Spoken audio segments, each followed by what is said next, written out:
Assalamu alaikum, brothers and sisters. I hope everyone is well. We're back with another episode of Signs and Shadows. We've got brother Abu Salahuddin and Farooq Makdermott. Hope you guys are well, inshallah. Assalamu alaikum.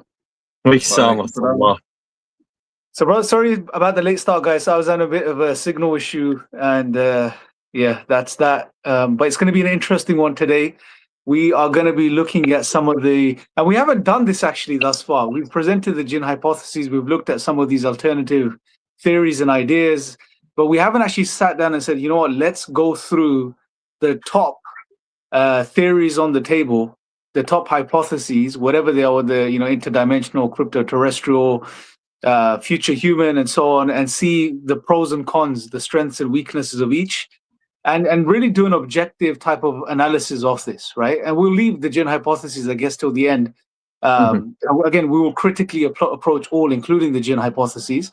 And as Farooq and Abu Saud knows, there are what you can say loose ends to a degree, or there may be things that appear as loose ends initially, and we can address those as well, inshallah, as we go along in the show.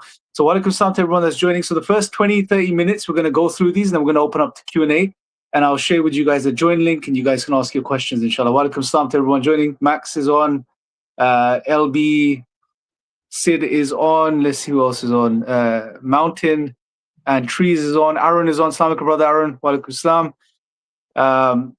May Allah bless you all, inshallah. So let's make a start, bro. Let's kick things off. What's the first, I guess, hypotheses we want to be looking into, or what we're looking at first? I think أعوذ بالله من الشيطان الرجيم بسم الله الرحمن الرحيم اللهم صل على سيدنا محمد وعلى آله وصحبه وسلم كثيرا. Sorry, I just kicked something over there. I think it's good to start with what is the most dominant. Walaikum salam, Anjali, how are you? Hope you're doing well, sister. Yeah, let's start with the extraterrestrial hypothesis, because it is the most popular and dominant opinion. It's, if you ask anybody or use the term UFO, they're going to associate with extraterrestrials. So I think let's start with this. So just to give a quick summary, and for everyone out there, we tried to be unbiased as possible. Yeah, so we wanted to give every theory its best foot forward, and then have a look at the sort of the pros and the cons, right? But in summary, the UFOs are allegedly a life form from a distant galaxy or star system far away that have traveled to planet Earth on highly advanced technologies. Yeah, and that these visitations have been happening recently and have happened, like with the ancient astronaut theory that ties in with the extraterrestrial hypothesis, that these are creatures that have been visiting for some time here, planet Earth, and that the main crux of the explanation is that they are, should we say, evolved life forms like human beings are, that are highly advanced technologically and have traveled here, so that they are from somewhere else and they are visitors here and have came to this planet, yeah, from somewhere far away. How they've done that? Using highly advanced technology. So normally you would have some issues with that, but that's the main crux of it. So should we go over the pros to this sort of theory? Yeah, I guess let's look at the pros, and then we can look at the cons, and then weigh out overall, like how much marks. We could give it marks. You know what? Let's do this. Let's do this today. Yeah. We'll give it marks out of 10, each theory. And if the brothers and sisters in the comments, everyone watching in the comments as well, give us your marks as well. What you would rate the theory out of 10 based on the sort of analysis. I think that'll be a good exercise to do. I think that's a great idea. My lighting's a bit off today, yeah, and I'll be honest. I've been running around like for the last sort of hour.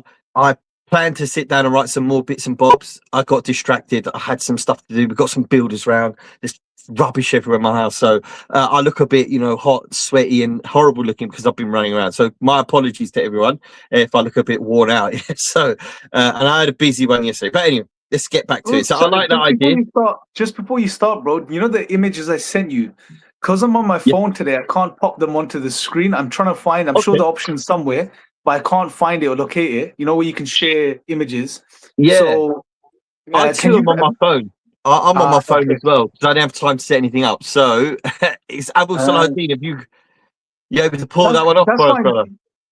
I'm on my phone, subhanAllah. Ah, Perfect. But the cameras are looking good though, alhamdulillah. So you know what? I'll try to figure it out. You make a start, inshallah, bro.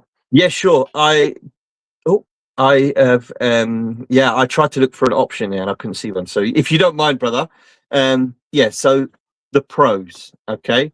And we're gonna score I think are we gonna give it one score at the end, like out of Yeah, 5? do an overall. So you look at the cons, Oh, you look at the pros, and then we'll weigh it out, and then we'll give it a mark. So one of the first main pro I would say for the extraterrestrial hypothesis is it's something that has existed since early ufology, since the discovery, since the let's say the crashes back in the 1940s. This has been what people have dubbed them flying saucers or UFOs from another planet that are visiting here. And when you see some of the old media out there, whenever anyone's interviewed on it, the idea is that these are non-human intelligences from another planet, right? So it's already has a cultural standpoint among humanity. Yeah, it's something that isn't as jarring as, say, an interdimensional hypothesis, something that's a lot more that needs to get your head around it. Yeah, ETs, they're like us or similar to us, a biological life form that is intelligent, that's visited using advanced technology. It's not a massive stretch of the imagination, and it fits well into the culture of humanity. Yes, I'd say that's one of its strongest point as a foundation. That it's already here. People already talk about it. We've got movies on it. We've got TV shows on it. It's spawned, lots of different, business adventures that have come from it, like the Area 51 Cafe and so on. So it's got a cultural significance with humanity. Yeah, so I'd say this main big pro. The second pro, it's also used by whistleblowers over the years. So people who have allegedly came forward have described them as extraterrestrial. These are things from other planets. One common star system that's brought up from people who are proponents of the ET theory are Zeta Reticuli, having its origins, I believe. I don't know if there's anything before that, but it starts with Bob Lazar and what he read in some documents when he was read into the program at S4, allegedly. So there seems to be some data there coming from Zeta Reticuli, a distant binary star system. So, this is used by some ufologists, and some of the proponents of these type of theories are Dr. Stephen Greer and Avi Loeb. So these are, prominent let's say, prominent ufologists. Stephen Greer and his Disclosure Project, especially in the 80s and 90s, and into the 2000s, in fact, his stuff was, there wasn't ufology without Stephen Greer, let's be honest. Yeah, modern day ufology as it is today doesn't exist without Stephen Greer. So, we have to give it credit where credit is due. But his theory is that these are ETs and all of them are good, but he really leans into that, and he has a lot of inside information. Avi Loeb as well, he's a scientist who's well respected. He is one of the big names over the last few years to come forward from the academic scientific community and, put his name in the hat as to discuss the origins of these things. And Avi Loeb has used some evidence, especially with his work with regard to, the big, not meteors. Well, it wasn't a meteor. What was it? The comets that had traveled from distant galaxies. He is Mu'a, if I'm not mistaken, the one comet he studied, which was a very odd shaped, very odd shaped, not very refractive like you would expect, something like that. Didn't have the correct comet tail that you would expect. So he is a proponent that these are visitations, and he uses those like Oumuamua as evidence for that. And he's also initiated an investigation into evidence that can be found both in the sea and on the land, like archaeological evidence or geological evidence. So, he's a big proponent of these theories. So those are the pros. And those are the people who are behind this theory, and there's many others, by the way. Just before you move on to, I want to take our time with this, bro, because I think it's a very important episode. So, Jazakallah for those pros. Let's stick to the pros. Abu Salahuddin, any pros from your side for the ET hypotheses? I think the only really pro for me is just explaining the technological advancement. If we are to take the principle that these beings have traveled halfway across the universe, the galaxy to get here, then it shows a degree of technological advancement. To me, that's the only thing that if, say, for example, they had developed earlier in human history, giving them a longer time period to develop this particular type of technology. But then when we get through to the cons, I think there's a really big con that for me just goes against the idea. We're gonna get to those. So I think you guys, Farouk, you outlined most of the pros. I think the one other pro, just to, I guess, emphasize, you probably mentioned this already, is that it's a theory, and I don't know if this is a pro of the theory. I don't think this strengthens the theory in any way, but it's an indirect benefit of this particular hypothesis, which is it's in line with the materialist modern outlook on reality. It's very easy to integrate into that framework, as because when you're talking about ET, extraterrestrial intelligence, ETI, what you're referring to is biological beings of some sort that are coming from a distant star system in this physical universe. So you could say that's a type of pro, but I don't think it is a direct pro, because it's not a strength of the theory itself. It's just a byproduct. You know what I mean? It doesn't really it doesn't have any explanatory value. It just it's kind of what's the right way of saying it? Like it's acceptable to the mind. It's not going to be too jarring for people, you know. But being objective, I just wanted to put it all out there. You know, we need to just put it all out there. Why this idea we may be favored today. But let's get to the cons, I guess, now. I want to quickly, before we go to the cons, if there's people who are watching, like if you think we've missed something, put your hat in. You know, put your name in the hat, as I said earlier. I like that one. Get involved, and you know, I don't know if you're able to, Imran, but if we can bring some people up to you know, discuss this, or in fact, you know, just share their comments, whatever, that would be great, because we might not. Let me share the link with the brothers to join, if someone wants to join us. Okay, you carry on, bro. Sure. So yeah, that's another one I'd just like to mention as well. Just going off the law. It does carry with it, particularly with the modern arrival of, should we say, the non-human intelligence, this modern mask that it wears, that we would say, right?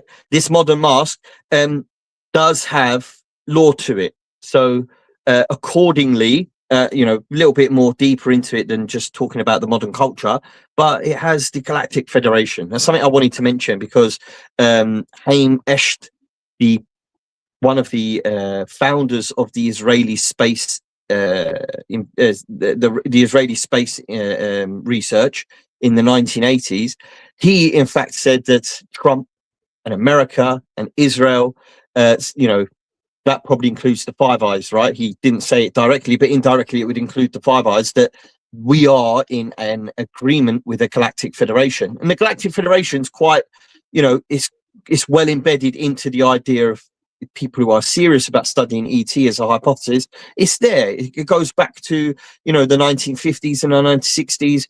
I think it was the one who bends spoons? Uri Geller, that's it. Yeah, Uri Geller said that he was in contact with the Galactic Federation. The 9 have been proposed as the identity, that they are part of the Galactic Federation of Worlds. So this is something as well that kind of goes with it, because it shows that it's not just a surface level theory that something's visiting from somewhere else. No, this is because if they are traveling from a distant place, they have to be organized. And to be organized, you do the way any conscious being organizes itself. It creates a hierarchy, it has laws, it has rules, and that follows on with the Galactic Federation. So I think, you know, gives it a bit more body to the theory. So there's a question by Jamali saying, are you going to go through all the theories one by one, or just in a more random fashion? We're going to try our best, I guess, to go through them one by one, keep some structure to this. That's the plan. But considering it's a live stream, and the nature of these shows, as we realize, it can go off on tangents at times, but we'll try to keep it one by one, and then inshallah cover as many as we can, because there are quite a few that we need to go through. Maybe we could do a part 2 if we don't get through all of them. But yeah, anyway, cons, bro. Let's get on with the cons, inshallah. Right, the cons. I'll go back to the visual representation. So, cons. Okay, this is for me one of the big ones. Doesn't account for the paranormal, the angelic, the demonic, or the cryptic sightings. There is no. It doesn't account for them for many reasons. Like angelic phenomena goes way back. and it is part of the very early foundational stories of mankind. Demonic, again, same thing. It has a very strong history with mankind, and it resonates throughout the religions, along with the angels and demons. It's throughout the religion. So this is something which go back as far as you want to in terms of written or even just cultural representation. That these are there amongst all cultures across the world and all religions. This is something which the ET hypothesis does not account for. We don't really find the classic grey alien throughout history. There are some, definitely, there are some sort of glyph type pictures of what looks like an alien or a modern grey alien, but they don't represent the most of the strange phenomena or most of the mythology. Sorry. Just on that, Farouk, I think it's also important to mention this idea of the classic alien, the grey with a big head. There's nothing about that image which directly suggests ET anyway. This was an idea that first, I believe, Whitley Strieber made very popular through Communion, right? But also Hollywood. This idea, and not only Hollywood, but also people like Aleister Crowley. Let's be honest, the occultist Aleister Crowley, who presented Lam, who had a big head, the proto type of the typical grey. So there's nothing about that silhouette or that archetype which suggests ET anyway. It's just right. Something that's associated with extraterrestrials, but it could easily be associated with demonic beings or jinn or unseen entities. It could be associated with anything. It's just the times we live in. It's just that association's been made because of Hollywood and pop culture and certain narratives, but there's nothing about it which is directly linked to extraterrestrials. 100%. I use that as that's a great reason why, again, it doesn't hold weight. It is the main, like, it is the poster boy of the ET hypothesis, right?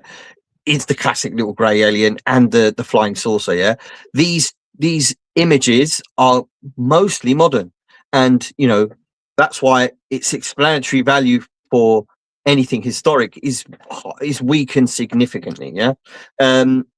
Shall I go through all of them? Then we go to some. Sorry, hit your points. Yeah? Sorry, okay. Let's go run through your points first, and then we'll chime in after.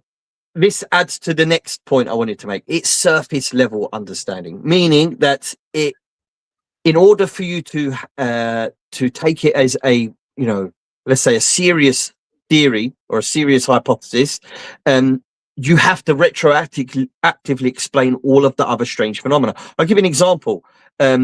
I believe Stephen Greer and others have actually said that what the prophets experienced was a visitation from ET. There is zero evidence of that. And what we have as an explanation from the prophets themselves is that these were angelic visitations, and that they were given a task from the Lord above all else, and that he is one, and that there's a day that's coming. You're going to be punished if you don't believe and follow righteous deeds. Yeah, that's simply what they said. There's none of that in modern UFO law. So they've had to go back and retroactively explain everything that could be construed as something anomalous, something non-human in a visitation, and try to wedge in this ET hypothesis when there's zero evidence for that. So it's opened itself up, in my view, to embarrassment, because they've taken this view that it's aliens from a distant planet. They've been told that they're visiting from Zeta Reticuli. Where is this in history? We don't have that. We don't have this idea that, we're coming from somewhere else. No, all other previous non-human intelligence visitations have either been classified as angelic, demonic, or cryptid in another sense. Yeah, or if we follow our theory, that they're all jinn, the vast majority, and the angelic visitation is something completely different. So this has very surface level explanation, and it's ad hoc. They throw it in. That is, it lacks explanatory depth and scope. I wrote this down, yeah, but that ties in with everything I've said so far. And the last thing I want to say is multiple species typologies do not easily fit into a single ET hypothesis. When you hear about the Galactic Federation, it's alleged that there's different factions of non-human intelligence visiting from planet Earth. So not only are we expected to believe that one particular biological life form in a distant star system has invented technology that can travel vast, this way ahead of the speed of light and visit Earth, but multiple have at the same time, and that this federation has come together to protect us from knowing about their existence. None of this makes any sense, and that a secret cabal of human beings are working with this secret galactic federation to stay hidden from the rest of humanity. It doesn't serve any real purpose. If there really was this galactic federation or different types of aliens, as they make the claim, it would be quite obvious. But what we do see is all of these beings acting in the same way, very secretive, showing themselves very randomly in different ways and scaring people, and often disappearing, phasing in and out, coming in and out. And none of this fits in with what you'd expect an ET to do. They, teleportation isn't something which is associated. They just say, well, it's not teleportation, it's traveling so fast you can't see it. Well, we already have a historical explanation for teleportation or phasing in and out of reality. So why do we need to accept ET as the theory to explain that when we have a long-going history with another NHI that's already here that behaves exactly the same way? So, hopefully I was clear with that. Maybe I had a bit of a word there. No, absolutely, bro. Jazakallah khair. So those are That's me several done. cons. Several cons. Abu Saladin, how about yourself, bro? There's two cons I'm going to go through. The first one is there's no consistency in the form of the manifestation of these particular ETs. If we look, like just after the World War II, there was still the Nordic alien kind of manifestation, blonde hair, blue eyes, typical Nazi dream boy, dream girl. And then we see kind of like this phasing out. Is it because that was just an unpopular image because of what that brings up in the minds, the memories of people during World War II, the Aryan master race? It disappears. We only really see the first kind of like grey manifestation is with the abduction of Betty and Barney Hill. Now, that's what's interesting is their kind of experience takes place, I think it was a couple of days after an episode of The Twilight Zone, where there was a very kind of similar type ET within that particular episode of The Twilight Zone. What's interesting is a lot of the early kind of like, I would say more modern contactees or middle contactees described a lot of these ETs as being more Oriental-like looking. And if you see like this being that appeared in the Twilight Zone, it is kind of, there's like a mix of Oriental and the grey. It's like it's a middle point. And then we only see the grey becoming popular, as you mentioned, with Whitley Strieber. Like if you look at the vast majority of today's accounts of people being abducted, coming into contact with these ETs, it's majority of the grey. So the question is, where did all the Nordics go? Where, did they just decide that, we're going to hand over the stewardship of planet Earth to the Greys and let them get on with it? They've disappeared. Because in the human mind, that's no longer how we see the superior intelligence, the ET. The second thing for me that goes against it is it's something so simple that we sometimes overlook it. And it's this. The human hand. All these beings seem to have a very humanoid-like manifestation. Even if it's a mantid, it's got like the head of a praying mantis, but it's still got 2 arms, 2 legs, a head. Same with the Greys, 2 arms, 2 legs. It's kind of like if we're led to believe that these beings developed on some other far distant star system that probably got different conditions, they would somehow look very, very different to us, but they don't. They look very, very similar to us. So for me, I think that's 2 of the cons that are against it that to me just discount it, to be quite honest. Yeah, it just reminds me, I guess, to add to what you guys are saying, I think Charles Upton mentioned in the last X stream, a couple of interesting things. You both mentioned it, which is you get hundreds of different entities that people are seeing. Right? It just doesn't make sense that we're being visited at the same time by hundreds of different species originating from hundreds of different planets within the universe. It just does. It's absurd to claim that. I think Valley's points as well could be added here that, the sheer number of sightings and landings that have taken place since at least the 40s, just the 40s, it makes no sense for a alien race to have so many landings if they were monitoring or trying to understand the planet or the environment, etc. On top of it, the absurdity of the experiences, the lies, the deception wouldn't make sense for astronauts from another planet to behave in such a way to lie and deceive people.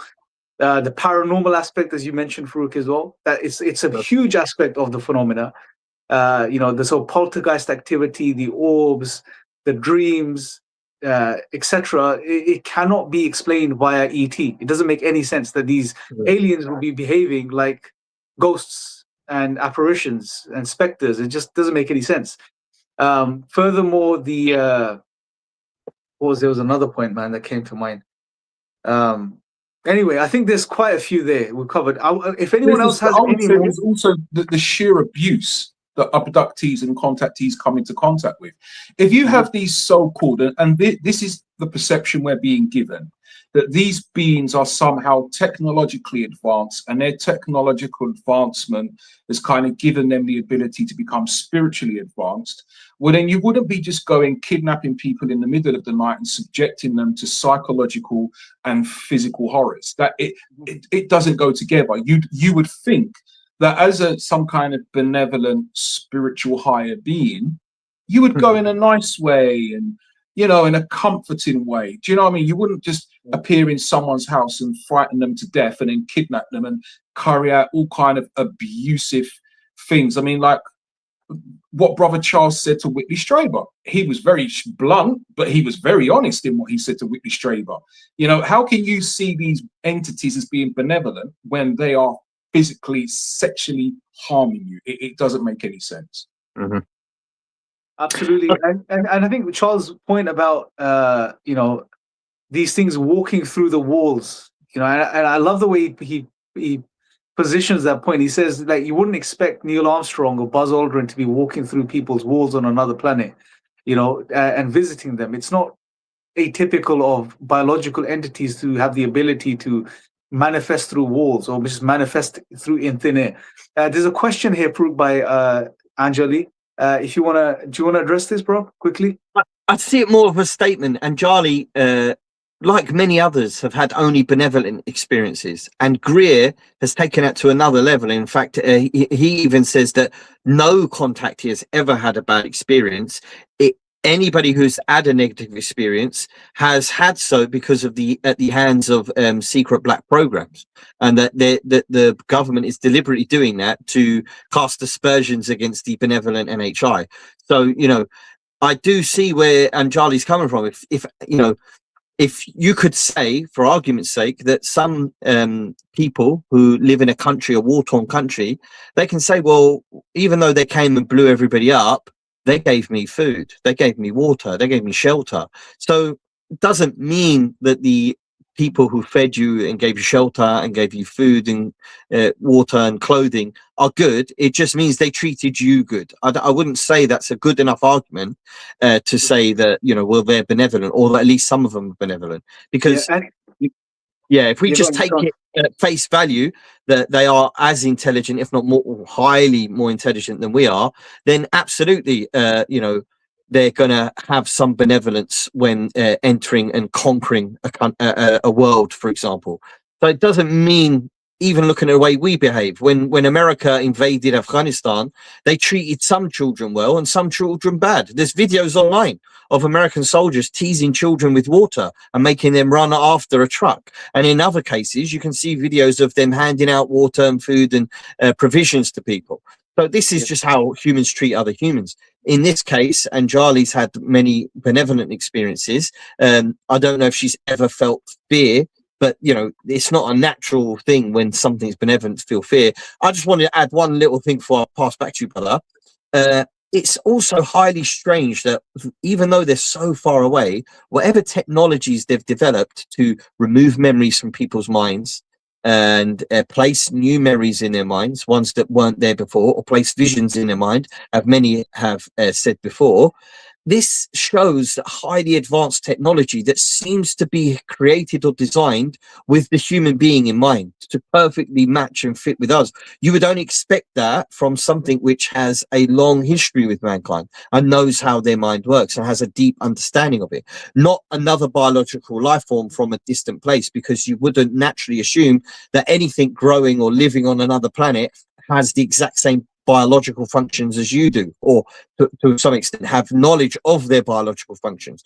A human being can't go to a planet on another star system and then start placing memories into their brain. It doesn't work like that. Even if you create a technology that places memories in human brains, it may not work on another creature. Do you understand what I'm saying? So it's highly odd that they would become so technologically advanced that matches completely with how our biology works in order to create such a vision in someone's mind of something in the sky that nobody else sees, you know. So highly bizarre anyway. So there's a lot more cons, I think.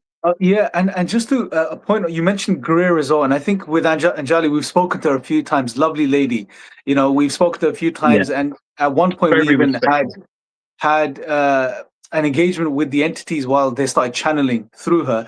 Now, I think that was one moment where Anjali saw a different side to them.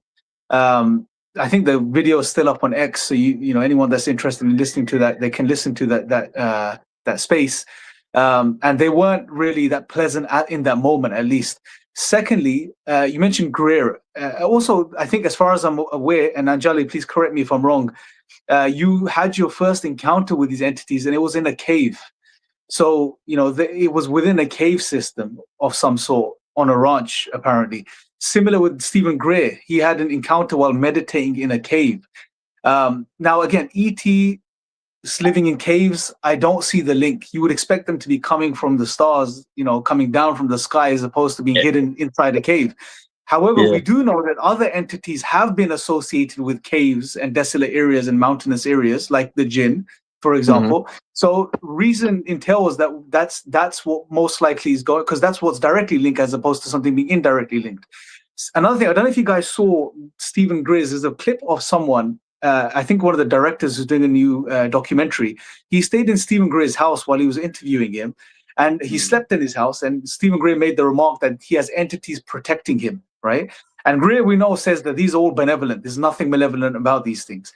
The guy, while he was sleeping in his house, was attacked by entities. That's what he says. He was attacked by entities on multiple nights.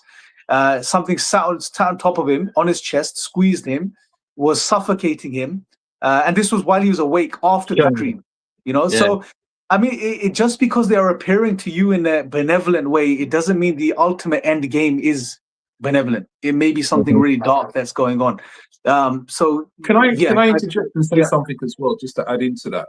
I think we have to also remember that the abusive attitude that these entities exhibit to humans is not just physical, it's also they will perpetuate lies continuously.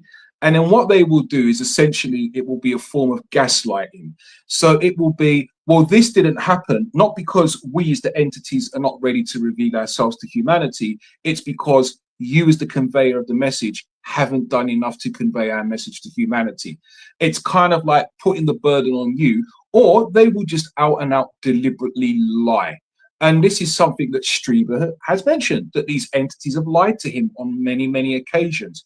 Well, in that case, then, what would bring about the necessity for these so-called enlightened intellectual beings to lie, and not just to lie, but to make it feel as though me, the person who's been asked to convey the message, is the one to blame?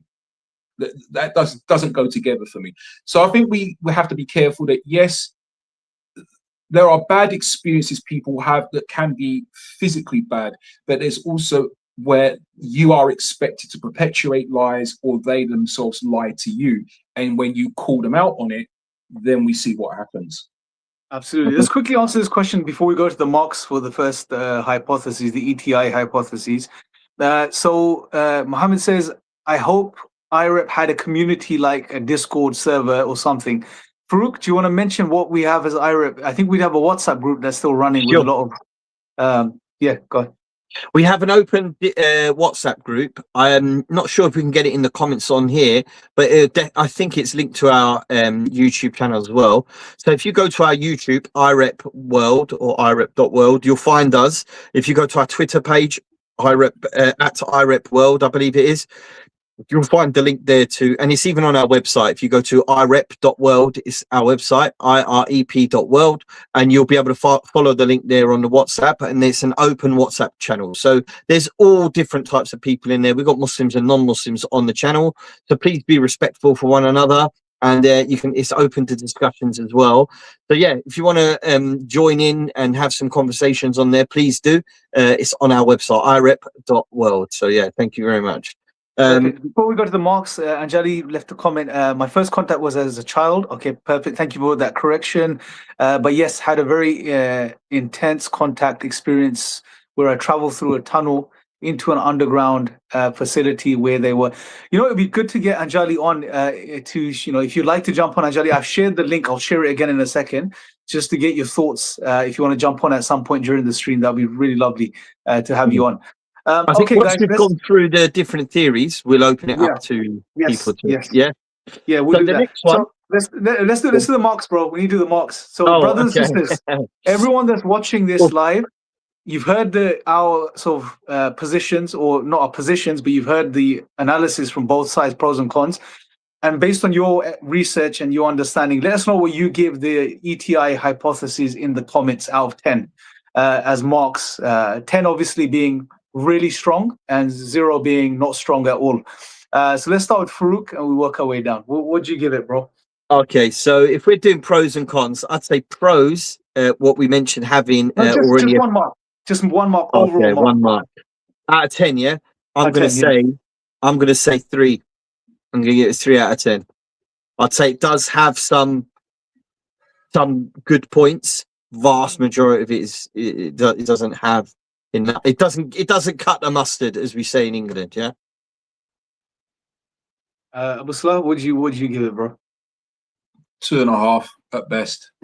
2.5. Abu Salah is a bit more pessimistic with the he's not buying it, bro. He's like, nah. Not interested. Listen, I'm an old school Jamaican. We tell it like it is. 2.5. 2.5. That's it.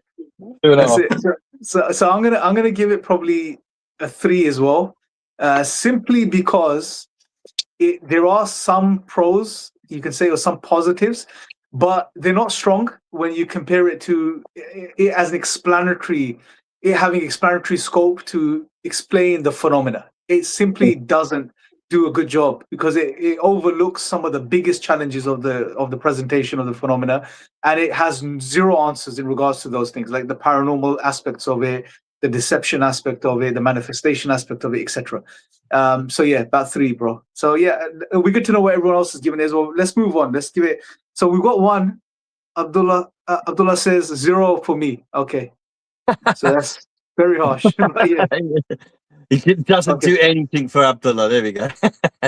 MashaAllah. So I think the next one we'll go to, for me, I think it'd be better if we went to the secret government program hypothesis. Yeah, that's a new one.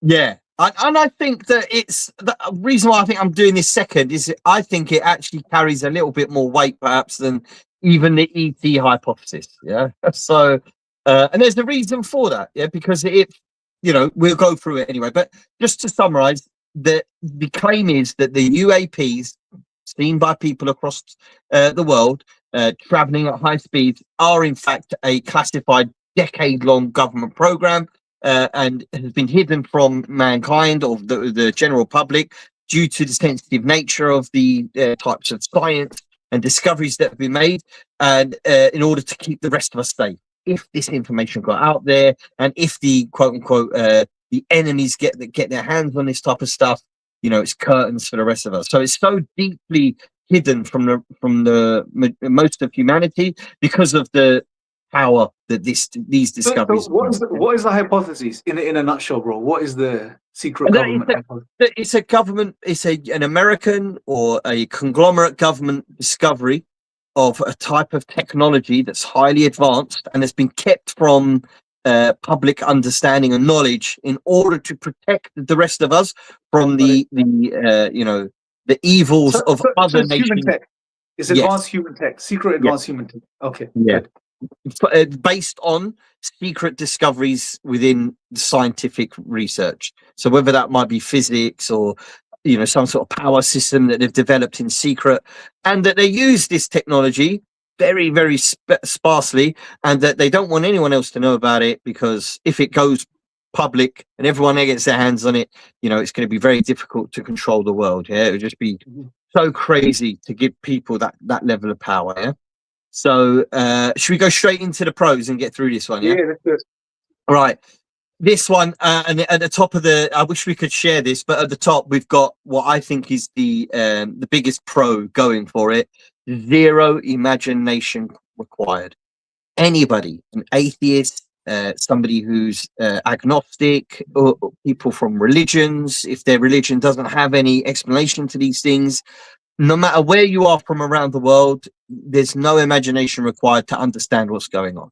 Yeah, it's not difficult. There's been a discovery in science. It's a next leap in propulsion or energy, and they're kept it secret from us. Makes sense.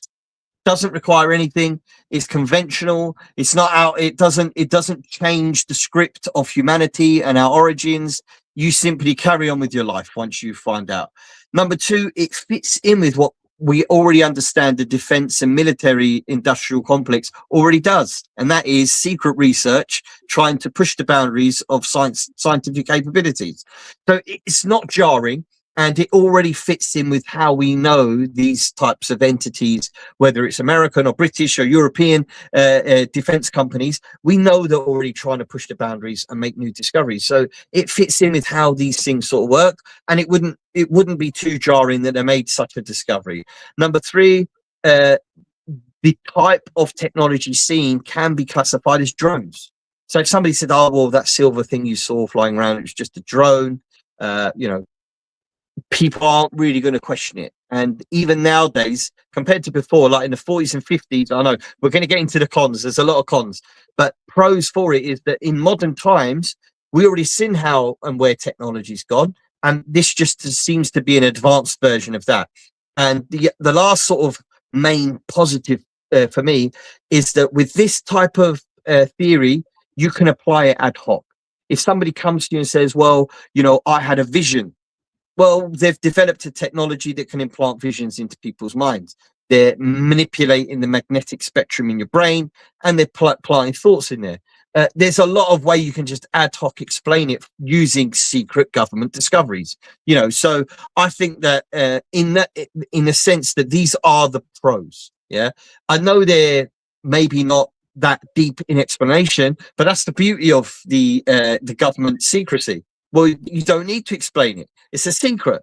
Somebody's made a discovery, and that's how it works. You can wipe everything clean by just simply saying that it's been discovered, it's secret, nobody really knows how it works, but it can be done. All right. So I think those are the pros. Anyone want to add anything else? Yeah, I would add into that maybe one of the pros, and that is I like to look for solid evidence. And one of the questions is there any evidence of advanced technology being acquired, hidden by governments? And there's Operation Paperclip that was carried out by the Americans just after World War II. We know that dozens and dozens and dozens of Nazis were taken to America, where a lot of them had been intimately involved in, particularly Werner von Braun, who became the head of NASA. He helped to develop the V2 rocket. We also know that there was the Horton flying wing that was developed, that was taken to America. That eventually led into the beginnings of stealth technology. We also know that there was a number of Nazi scientists that were developing quote unquote exotic propulsion systems. Maybe they didn't complete them, but they were developing. There's the very famous the Glocken that many people have tried to interconnect with the very famous crash in Kecksburg. I think it was in 65 or 62. Probably Farouk, you'd know better than me.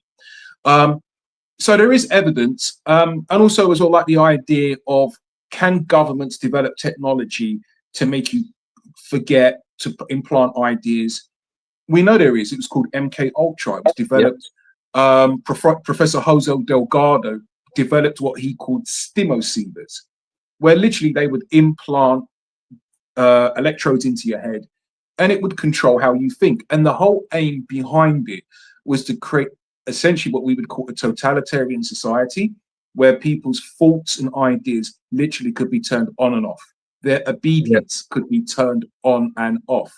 So I think that is one of the pros for me, that to suggest this technology does exist. We know that when the stealth bomber was originally being test flown, and I think it was being test flown from like 75 onwards, people were seeing it and reporting it as, well, I've seen this triangular craft. Well, the Americans were very happy to just say, well, it must be an ET then. It's some new ET vehicle.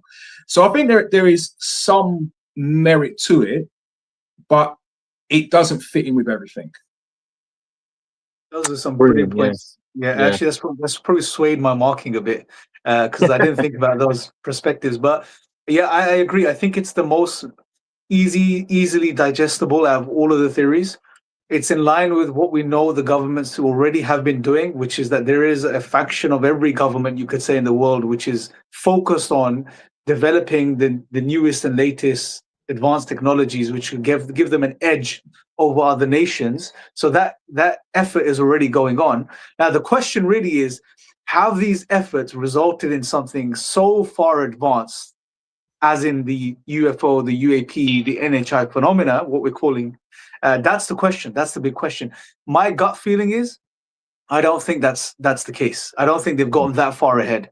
But nevertheless, let's go through the cons. Let's hit the cons. Sure. Just last thing, the sort of people who propose this as a theory are your Michael Shermer, he is a famous, shall we say, what is it where you don't believe anything? Well, not an atheist, the agnostic, skeptic. Excuse me, skeptic. Yeah, he is a very famous skeptic. He's one of the people who pushes this forward as an explanation, along with Stephen Greenstreet. Famously, he was part of and interested in the UFO UAP. Some people say that he got turned by the CIA and he's now become like a complete skeptic, as well as Dr. Sean Kirkpatrick has alluded to in some of the interviews that he's done since leaving Arrow, that this seems to be this is conventional technology. While being highly advanced, it is human made. So those are the main proponents of these type of theories, and you'll find many more like that as well. Just simply when researching the topic, they find that as the most and easiest explanation they can find. Yeah, so let's go to the cons. I think this is the biggest problem with this theory. It has no way to explain any historical phenomena, should we say. Why I want to use the word phenomena, because it cannot explain what happened with the prophets. It cannot explain why people were abducted in the 1400 years ago, in the year 600, as we know from our sources. And I believe that from Islamic sources, in terms of a credible historical source, I think we may have the oldest reference to a modern type abduction scenario. 800 years ago, you have Sheikh al-Islam talking about people being taken through solid walls. This theory has no explanation for this. Why would there be very similar abduction cases, almost sound like word for word from modern abduction case that people have faced here in the modern Western world? And this theory has no explanation for that. Even if they said, well, the modern ones were very corrupt research and development programs that took people for whatever reason to see if they could, they cannot explain why these were happening before that. They can't explain why people saw silvery objects in the sky. They can't explain why they saw fireballs in the sky and strange beings coming down from the sky, as has been reported hundreds and in some cases over 1,000 years ago. So it doesn't, even though the phenomena itself, the NHI phenomena, whatever term you want to use, itself has a clear historical pattern and visitations, this theory cannot account for them because it's basing itself purely on modern day. Well, that thing there's our technology. You didn't have that technology 150 years ago. You had the horse and the horse and the cart, you know. So I think that's the biggest issue we have. I think the first major black hole to this theory, it does wipe it out, in my view. It's so egregious in terms of its lack of explanatory power that it kills the theory off. But it's still, in my view, weightier than some of the other theories we're going to discuss. But anyway, you can argue that it probably explains the modern phenomena as a potential explanation, but it can't. It doesn't do away with the stuff that's happened prior to the modern world, etc. Right? 200, 300 years ago, 400 years ago. So at the very least, they have to. If you entertain this theory, you have to acknowledge that it explains a part of what's going on, possibly, but not the whole. That means there's something else there has to be another explanation for what happened prior, basically. Exactly. Yeah, and you have to come up with that. And it's ironic that it matches what you're explaining in modern day, right? So the second major issue, again, kneecaps it, finishes the theory. That is that whistleblowers who, for whatever reason, came forward, who have the credentials to have been part of, and if not directly involved with these programs, these secret programs, are coming out and saying it's not our technology. This is something that we have either discovered, brought down in some cases, and associated with these discoveries are biologics, and that this is technology that's highly advanced. If we listen to Bob Lazar, it cannot be it's not a repeatable technology. We don't even know how it works. You know, when you listen to him describe how the power system, the propulsion system works, it defies any logic, reason, scientific explanation. You can't really do much with what he said. Like, if you twist it, a little black circle a bit, like, very strange things. So it ignores all the whistleblower testimonies, and it has to. And it also ignores the declassified documents that we've received over the last, 30, 40 years that have come out from inside the government, talking about how this is anomalous technology, going all the way back to World War II, where they described them as Foo Fighters. It completely disregards all of that. The Germans thought it was British. The British thought it was Germans. It was so advanced that they thought each other were to blame for these strange phenomena. Again, this has no explanatory power there. America wasn't working on these things even before the atom bomb, and Project Manhattan Project. This all pre-Manhattan, and so this is very damning to the theory itself. Yeah, another one. I've already mentioned this, but I'm going to say it because I've got it. Just before you move on, Wilderness Taste, Wilderness Taste, we're going to answer your question about personal experiences, but we'll save them to the end. But I've made a note of that question. Yes. So guys, keep that in mind just in case I forget to bring that back up. Oh, that's a good question. I just read it. Yeah, we will definitely talk about that. Often promoted by skeptics and defense disinformation agents. It's well known. And even James Lukatsky, who we can safely say at this point was certainly part of the legacy program. He hasn't outright said it, but he's led us to the water. It's up to us to accept that it's water. If he said that there are very advanced, disinformation campaigns done by the American government and the defense officials as part of a counterintelligence operation, we have to take what he says and that's what these counterintelligence officials are trying to put out there, that this is conventional, highly advanced technology created by human beings. Yeah. And the last one, the true scope of modern weapons technology is unknown. The fact is, they can tell us that if something hits the moon, well, we did that with our advanced technology. They can neither prove nor disprove it. There's no way for us to. This theory itself it's based on secrecy and lies. So therefore, they can literally make any claim. And in my view, that cheapens their position. Because if you're just simply saying that it's part of a secret program and you can't prove that in any way, shape or form, then that means you can lay claim to anything you want. And I can simply say, well, the reason that that there's no rain right now is because of a secret government program to make human beings reliant on water and to increase water value so that it enriches the water companies. I can make that claim. Is it true or not? Who cares? I've made the claim, and now the word's gone out there. It's more disruptive than it is placating of human need to know what's really going on. So, in my view, it does cheapen greatly the theory, this particular theory, because you can just simply say anything you like and say that it's a secret government program. Also, Bigfoot doesn't explain Bigfoot. Bigfoot has no scope whatsoever. You can't explain cryptids and all. I mean, there's a lot we could go into. But any paranormal or ghostly or Bigfoot or cryptid, there's no way to explain any of this. So yeah. Perfect. How about yourself, Abu Salahuddin? Any counter? I mean, for me, one of the cons is, and it just doesn't explain it, the whole abduction scenario. Like, okay, if we take it that this is human technology, what would be the point of abducting humans and subjecting them to experimentation?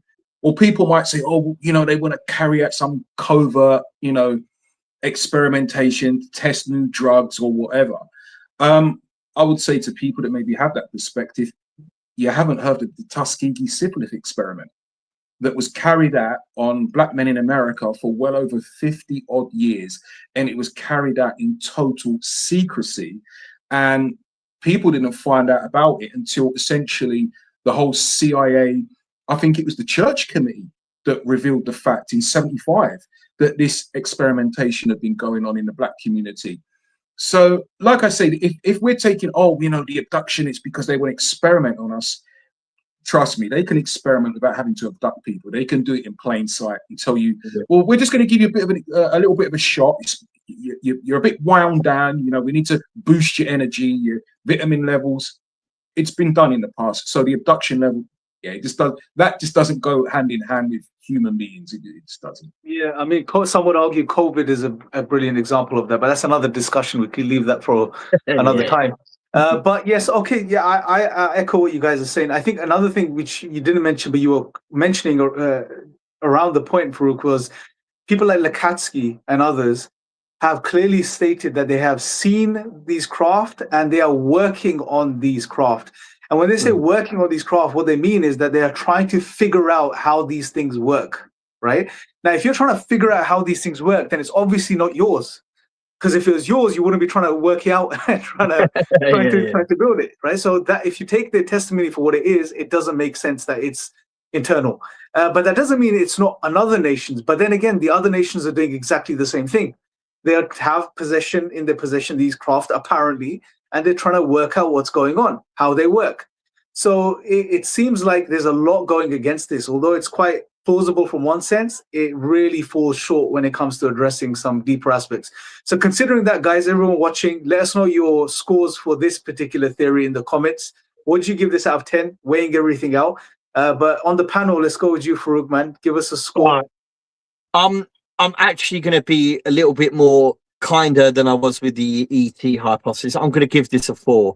It would have scored higher, yeah, had it had a bit more explanatory scope, right? But it doesn't, and it gets kneecapped by its own theory. I think the problem with the ET one is it's a bit wishy-washy and it doesn't stick, whereas this one is very direct. It tells you what it is. This is a secret, but because it's so direct, it kills itself because it says I'm this, and then when you look at what it definitely isn't, is that it kind of kills itself off. So I'm being a bit more kinder by giving it a 4, but really and truly it is a 0. It's a 0. It has no scope to explain any paranormal, anything prehistory, but based just purely on modern days and what people, I'm looking at it and how people are going to face today. People like our children, our teenagers, they don't think deep into history when they're looking at these things. So from that perspective, it is a 4. I'll give it a 4. Good point. Abu Salahuddin, how about yourself, bro? You feeling a bit generous or still gonna kind of? Knowing what I know about government shenanigans, I've been studying it for well over 30 odd years. I'll go with 4.5. Oh, yeah. Well, I would have gave it higher, but I did. Yeah. I think that's a fair score. Yeah, I'm gonna give it a 4 as well. And so I guess on the leaderboard, this is above the ETI hypothesis. And the reason I'm giving it a 4 is because even though it doesn't account for the whole of the phenomena at all, like prior to, say, the early 1900s, there's no explanation this theory provides for what happened prior to that. However, if you just zoom in and focus in on post 1900s, Yeah. post 1940s, then yeah, it has more explanatory depth, if you like, than the ETI hypothesis. So yeah, 4 as well. So I guess it's number 1 at the moment. ETI has fallen number 2. Yes. Yeah. I would say this: had it not had the clear pitfalls and the whistleblowers completely going against them, it could be the theory. Like, it could be a 9. It could be right up there. It's just that the issues with it are so bad that it kills it. Yeah. But it's a confident theory in itself. Like, it believes itself. The people who push it. So yeah, if it weren't for those problems, it's right up there for me. But so next is giving it a 5. Yeah. Let's see. Let me see if there's any more. I think that's a good score as well. I would have gave it higher, like I said. 4+. Max is giving it a 4+. Right up with an 8 or a 9. Yeah, 4+ is good. Had it not been kill itself, it's right up there, man. So unfortunately, so Abdullah is saying more weight on this one. 7 on the technology side of things, but 0 on not being able to explain the beings. Yeah, so good point. So I guess it balances out to around a 4 as well, isn't it? Halfway. If you meet halfway between 7 and 0, you're looking at about 4. So yeah, let's move on to the next one, bro. Let's go to the third one. Yeah. Right, let's go. So the next one is the interdimensional or the ultra terrestrial. I've kind of grouped them together. Now we're warming up, bro. Get into the good ones. Yeah, we're getting to the good ones. Yeah. So the reason why I've grouped the two together is because interdimensional kind of like doesn't really have a meaning. In my view, it is the ultra terrestrial thing, and it's pushed together into one theory. One could argue as well that you could place, if you wanted to make wider sort of a wider, let's say, aperture to look at the ultra dimensional, interdimensional, you could place the jinn amongst it, right? But it's too broad of a scope, if you ask me. So I've put them two together, but we're going to be specific as best we can as to what we mean when we say that. And I think that's a very good point, bro. That's a good point. So it's probably the closest to the jinn hypothesis in some regards, but we will outline the differences because there are loads. Like you said, it's very general. And it's almost like it's a retrospective type of fitting, reverse engineered type of, like, just look at what's going on and just keep labeling and keep adding and building the theory, Whereas with the jinn hypothesis, the other way, we have the model and we're applying it to what's happening. So there's a big difference there. But we'll get into that later, the philosophy of it, if you like. But carry on, bro. Give us the pros. That's why I think ultra terrestrial is a little bit better to use than interdimensional, because again, it's too broad. Interdimensional, what does that even mean? Anyway, so summary. This is what the theory kind of suggests to the people. Yeah, UAPs originate from a parallel dimension or an alternate space-time. Yeah, highly advanced consciousness. This is the key part. Yeah, so highly advanced conscious life forms exist out of our normal ability to detect or discern or interact with them, and they use a different physics concepts than we have. Yeah, so they exist in a plane of existence outside of our own. Their plane of existence creates a different type of physics, a different type of technology. They are conscious beings, and they have this ability to peer into the consciousness of human beings, and they seem to exist parallel to our own. That's why they're so familiar with us, and it would give a lot of explanation to why they're able to do what they do to the human mind. Yeah, so I think we'll start with the proponents on this one, because it has some big heavy hitters. So you have Jacques Vallée. He's one of the early proponents for this theory, along with John Keel and J. Allen Hynek. Now, J. Allen Hynek, for those who don't know, was one of the people who was part of Operation, I think they called it, Operation Blue Book. And his job was to investigate UFOs very early on, I believe in the 50s and 60s, for the American government. It ended up being a washout, but he himself, after the program finished, and he knew it was a disinformation program, he immediately went into researching UFOs, and he spent his life doing it, and he was a proponent of this theory. Now, why it's interesting that some of these old boys, for want of a better explanation, some of these guys who have been around, back in the 60s and 70s, it was much easier to get exposed to elements of the program than it is today. It's less highly secretive than it was today, than it is today, and it was probably easier to get in contact with people who had been exposed to the program, if not directly part of the program. And someone like a Allen Hynek could identify those people and follow up on it. So I find it a lot more credible that people who were around in them days, where before the security apparatus surrounding the legacy program became as sophisticated as it is today, I find it very fascinating that people who were around them times, they came with a different theory. They didn't push the ET hypothesis, even though television were pushing it, movies were pushing it, news articles were pushing it, all of the above. Yeah, the most prominent researchers of the time didn't land on that theory. They came with something else. So I think that's a huge plus, a huge pro. So I'm actually including the proponents as part of a pro. Yeah. So that's the first point I wanted to make. Now, the pros themselves, the actual points. It has a wide explanatory scope, as I mentioned. It can cover the angelic, demonic, cryptic, and grey alien encounters. So it's actually all domain, if you like. It goes into the religious. We're going to speak. There are some cons to that, but it can explain what an angel is. It's something visiting, coming in from another place, another dimension, right? It can explain demons. Yeah, it has that power to do so. Why? Because they're coming in from another place. They're familiar with our world. We're not familiar with their world, but it has explanatory scope because it's purporting that there is other dimensions. There's other terrestrial planes outside of our own that we are not familiar with. It explains the phasing. It explains abductions. It has scope to explain why something comes in from somewhere else, seemingly out of nowhere. Right, and it explains that some people are taken out from this world to somewhere else, from this plane of existence to another plane that they're unfamiliar with, and returned. It has explanation for time loss. Why? Because it seems that wherever they're taken, and their mind is experiencing time at a different rate, and when they come back, more time has passed than they first thought.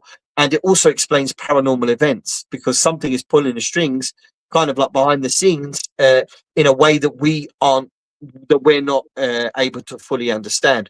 Almost like how we can play a video game and affect that quote unquote world. That's something that with this theory you can explain, that why strange things happen and why things operate outside of our known physics or our known general understanding of physics is because something is pulling the strings from behind the scenes. Yeah. The next one, it's not constrained by physics. So generally, with a lot of like the theories that we've discussed already, no matter what, it's to the limit of what is humanly possible. With this particular theory, that goes out the window. We can go beyond what is humanly possible. Why? Because they're not human. They're visiting from another planet, or excuse me, from another plane of dimension. And therefore, they have scope and capability that we're completely unaware of. And therefore, all bets are off, as they say. Anything's possible. And purely because we can't go to their plane or their world or their dimension and see how it works, we don't know the full extent of what they're capable of doing. And this does bring some problems. We're going to talk about that. It actually doesn't ignore the religious experiences. It doesn't throw out or say that these people are deluded, or say that it's, just pass it off as visitations. But it allows it to be an experience in a real sense. So whatever the prophets saw in this theory, you can actually say, well, yeah, they saw what they thought was an alien, or they saw what they thought was a demon. And these things did communicate, and they did tell him this information, or that did actually happen to them. The seas did part when Moses, hit the sea with his stick. For example, another one, that Jesus did perform, these what we would call miracles, because of this advanced being behind him that has the capability of healing, right? So it doesn't throw those theories out of the way, but they do. Again, there are some problems with that. We're going to talk about that. And also, the last thing, it encourages healthy suspicion of reported experiences. Because of people like Jacques Vallée, highly intelligent, John Keel and others, they know not to accept everything that the phenomena said or done with people. Why? Because when you look at everybody who's had experiences, you can see there's a huge element of trickery that comes with it. And this theory allows for that. and it allows for it to be insidious. It's not claiming them to be benevolent, like an ET hypothesis from a Stephen Greer, for example, or from Anjali, who has only had benevolent experiences. But rather, this theory says it's both. It's not saying, well, there's one or the other. No, there's good and bad, and the good may be deliberate. They're deliberately doing good things in order to confuse us, or that it does bad things deliberately to confuse us. So it encourages a healthy suspicion towards the NHI themselves. And I think that's a very mature look at the data. And one last little thing I want to add as a pro, the people behind the theories had, good data. And I think it's a very reasonable way to approach it. Not to simply say that there's nothing phenomenal going on, like the previous theory was talking about, that this is human invention, but at the same time, it's not also saying that it's all benevolent and all good, but rather right in the middle. And something, strange is definitely going on, and that we need more data. So, yeah. Oh, I know, Anjali. Yeah, I weren't saying that you weren't. I just wanted to say that, like, your experience of having only good, you're, a seasoned researcher, Anjali. I know you are, but someone who isn't like yourself would have only benevolent experience, and it would follow to them that, well, these are only good. But with this theory, if this was adopted by everybody as the main theory, they wouldn't fall into that. They would say, well, hold on, even though it's good to you, it doesn't mean that they're all good, or that even that's a good one. It could simply be masking itself deliberately. So, yeah, I think those are the pros. Anyone want to add anything else? Abu Saladin, pros, bro, for the ultra terrestrial interdimensional. I mean, one of the pros for me, I would say one of the pros for me is it does, where it has the interdimensional aspects to it. That's something that's borne out now in, like, the developments of CERN in Switzerland. That there was a high level. I can't remember. She came out a couple of years ago. She was a physicist. And she came out, she was on the record, and she said clearly, well, we are using the Large Hadron Collider to explore other dimensions. We believe that we've contacted these entities that live in these dimensions besides our own. Even the director of CERN came out and said, well, one of our aims and goals and missions of utilizing this technology is to interact, to discover new dimensions. New dimensions means, quote unquote, new lands, new entities, new beings. So I think there is a lot of evidence that kind of goes hand in hand with it. But then probably as we go through some of the cons, there's other aspects that just don't come in. But to me, just on the technological development side, the fact that we've had someone go on the record and say, yeah, we've been able to contact these entities in these other realms, highly suggests there is a high probability of it being correct. Yeah, I would agree. For me, the biggest pro of this particular theory is that, like you said, some of the main big names, big researchers who have taken a very objective approach to the subject have fallen into this camp.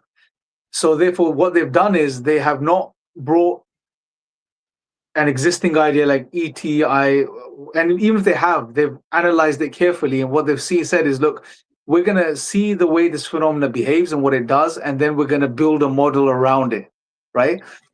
So it makes it very ad hoc, which is also a problem, and we'll get into the cons of it. But so what works for this theory is also what shoots it in some regards in the foot too. But we'll get to that. Let's get to the cons, bro. Let's go through the cons, because I know we've got a few more to go. Cool. So let's start getting through these, inshallah. Yeah, I just want to quickly add before we get into the cons. There are modern proponents as well, like David Grush. He's proposed this as a theory. He's actually mentioned ultra-terrestrial, interdimensional, as well as other modern whistleblowers have also used that terminology along with ET. So, but yeah, something that needs to be respected. That it's not just the old boys that did it, but rather they were the pioneers. Yeah. So, can you guys hear me? Sorry. Yeah, we can hear you. Can you hear us? I can't hear you. Okay, I'm gonna try to sort this out. No problem. Can you hear me, brother Abu Salahuddin? Yeah, I can hear you. Cool, you carry on. You carry on, Farouk. Yeah, I'm gonna sort it out on my end. So the first con, cultural religious explanations can be dismissed too easily. What do we mean by that?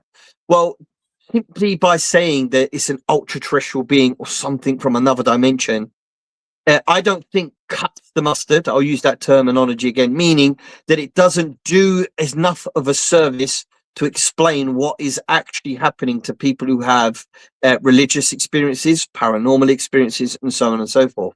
While accepting that they could be experiencing something real, it doesn't denote then that it is real. Yeah. What do I mean? If you say, for example, well, the prophets were visited by these beings, it was an angel in that form, and they culturally understood it to be an angel, and that being told them it was being visited by angels that were sent by God, for example.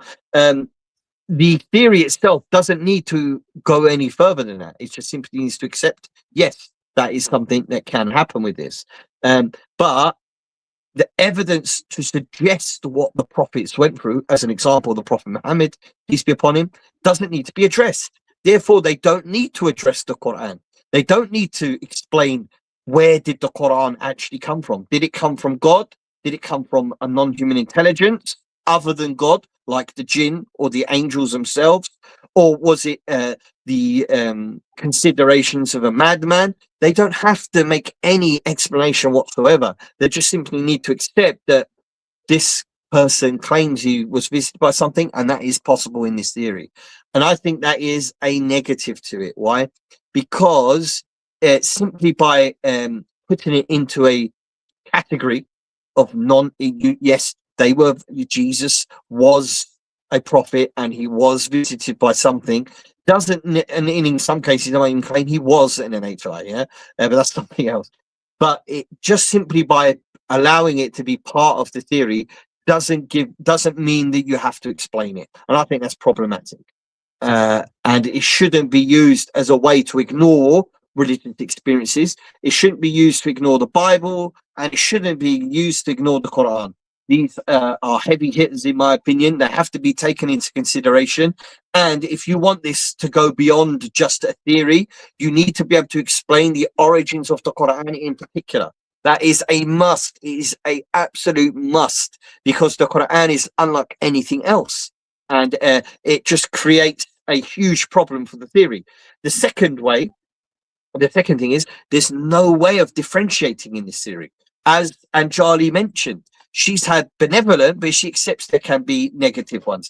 But there's no way to differentiate whether it's negative because it's evil, negative because it's just mucking around, positive because it's truly a good being, or positive because it's trying to create rapport in order to later on trick. We just don't know with this theory. And it doesn't propose an answer to that. And it's unable to propose an answer to that. Unlike a religious explanation or an Islamic explanation, which clearly defines the two roles of how a good being, an angelic being, should I say, would interact with human beings, and their unlikelihood to do so with regular human beings, and what their actual role is among creation, alongside the demonic entities among the jinn, the evil jinn, the corrupt jinn. What does a good jinn look like? It's not an angel, but how would it present itself to the human being? This theory doesn't have an explanation for that. That's why when you go to a skinwalker ranch where you have these multiple different experiences going on at once, it can tell you that yes, these things are from another plane of existence. There seems to be a wormhole at this location. Scientific explanation there, but there is a wormhole, and that some of these beings are tricks and they're doing, poltergeist activity and so. But it's not able to explain why. It doesn't have an explanation as to the identities of the creatures behind it and what their motivations are for what they're doing, unlike a religious explanation. So we are getting a bit more pedantic here, brothers, and we're getting into the nitty-gritty, the sort of smaller and finer details. But this is important, and this differentiates, a 10 out of 10 explanation versus maybe a 6, 7, or an 8, right? It's these small things. So I am kind of like spearing it out here. The last thing, it does create blanket suspicion of all experiences. This theory, like Anjali mentioned, she had positive experiences. This will, no matter what, it creates a suspicion. Well, why? Like I said earlier, why was Anjali visited? Why? Maybe have I had experiences? What was, the underlying reason for it? you know, it creates that suspicion. The reason it does so is because it's unable to place experiences into a good or bad. It can only simply accept the experiences have happened. Does that make sense? Yeah, no, absolutely, bro. Yeah. Absolutely. So the last thing I want to mention, it also this because it's unable to explain the general nature of NHI and the purpose for which they're interacting with human beings, it can only simply accept it and not explain it, and therefore it doesn't do justice like a religious explanation does. And it can reach into history and tell you that yes, it's likely this thing did actually happen, but it cannot comment or give a clear or direct response as to why these things happened in history. So for that reason, it loses its power.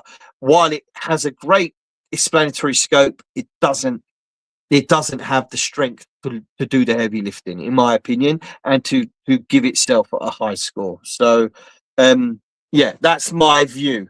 I don't know if you've got any other cons you want to add in, Abu Salahuddin, because I think Imran's there you go. Yeah, I mean, I would add in one, and I think you picked up on it already, and I think it's good to give some kind of evidences, and that is aversion to faith or religion. Why is it that there are certain faiths or faith that these entities seem to have an aversion of? Good point. If we say, for example, we read the book The Stargate Conspiracy by Clive Prince and Lynn Picknett, Dr. Andreas Puharic was part of a whole team that was using a medium to channel supposedly these entities, the Council of Nine. That was also done by Dr. James J. Hurtak. And what were these entities saying? That Muslims are children of the fallen one. In other words, we follow Lucifer. That the Kaaba is the center of chaos in the known universe. And even and I hope she doesn't mind me mentioning this, which is Anjali. She's here with us today. When we had the conversation with the entities that are interacting with her, Brother Imran was very clear. He asked them the question, would you be known as jinn by the 7th century Arabs? They refused to answer the question. When Brother Sam recited the Quran, it rattled them. Well, if these are just, I can go and recite the Quran, excuse me, to Tommy Robinson. Now he's going to be a bit irked, but he's not going to behave in a manner of like, oh, don't want to hear it. No, put my fingers in my ears. So that's for me, it's one of the cons against it, that these entities seem to have an aversion to spirituality. It's quite clearly there. So how then are these interdimensional beings that have got their own aspect understanding, why is it something that's very earthly, very human based, they have an aversion to? Yeah, absolutely. And I think like I mentioned earlier, that because it's an ad hoc theory, meaning it's something that's been generated and built upon as time goes by through the observations of the phenomena, that's a plus because it allows for us today, or modern people, without a specific metaphysical backdrop, without a specific traditional backdrop, to be able to understand this new phenomena objectively, which is very powerful. But at the same time, because it's ad hoc, you're only being able to add to the theory what you witness or what you observe on the surface. There's no way of distinguishing between what's being shown to you and what's really going on, what the true motives and nature of these entities is, what is the objective, etc. That can only come from another perspective, which we'll get to later on. So what makes it strong is also what makes it weak, because it's ad hoc, and therefore, like Farouk said, it's very broad, and therefore it could be interpreted in many different ways. And if the phenomena intends to confuse and to sway society in a particular direction, then that confusion plays into its objective, right? It wants confusion, and the ultra-terrestrial interdimensional hypothesis allows for that room for confusion, because then it's everyone's interpretation of what's going on and how it's understood, which could be problematic. So I do like it, and I think it's one of the best, if you like, secular ideas out there currently, if not the best, but it has its flaws. And I think it's not either or. I think such a narrative can be enriched with more of a traditional metaphysical perspective, in particular the jinn hypothesis. If you can bring those two together, I think that'd be very powerful. So let's get to scoring it. maybe I'll quickly start off. I will personally give it. It depends whether you're looking at Kuhl's ultra-terrestrial hypotheses or Vallé's interdimensional perspective. But personally, I would give it between maybe I'll probably give it like a strong 6.5, if not 7, because of its strengths. But if it's combined, like I said, with a traditional understanding, it could be far more powerful. So yeah, I'll give it a 6.5. Would you guys give it? Let us know in the comments as well what you guys give it, this particular approach. I'm going to give it. Oh, go on, if you want to go first. Yeah, I was going to say I would give it a 7. But like I say, its stumbling point is the aversion to spirituality. I'm actually going to give it a bit of a higher score. I'm going to give it an 8, and I'll tell you why. I think that you won't realize its pitfalls till you look at it properly, and the reason is because it does carry with it a lot of explanatory power, as I mentioned. I think that it only falls at the minor detail, the minutia, should I say, not minor, minutia details, or small details. And also, I would say that if you didn't know about some of the theories we're going to talk about later on, you would accept this as the strongest one. So I'm putting it as an 8, and it only has that score because there are better alternative explanations. So yeah. So let's average it out. What should we say? A 7? Yeah, 7. Yeah. Okay. So we got 7 for interdimensional ultra-terrestrial. We've got 4 for the government secret project, and we've got 3, 2.5, 3 for ETI. Yeah. Okay, cool. So let's move on to the next one. Let's maybe hit crypto-terrestrial if you want, bro, and then we'll do future human. Okay. Before you start, bro, obviously Maghrib's going to be in about 15-20 minutes. So how do you guys want to do it? I don't think we'll be able to cover everything till Maghrib. Do you want to break and come back and finish it off?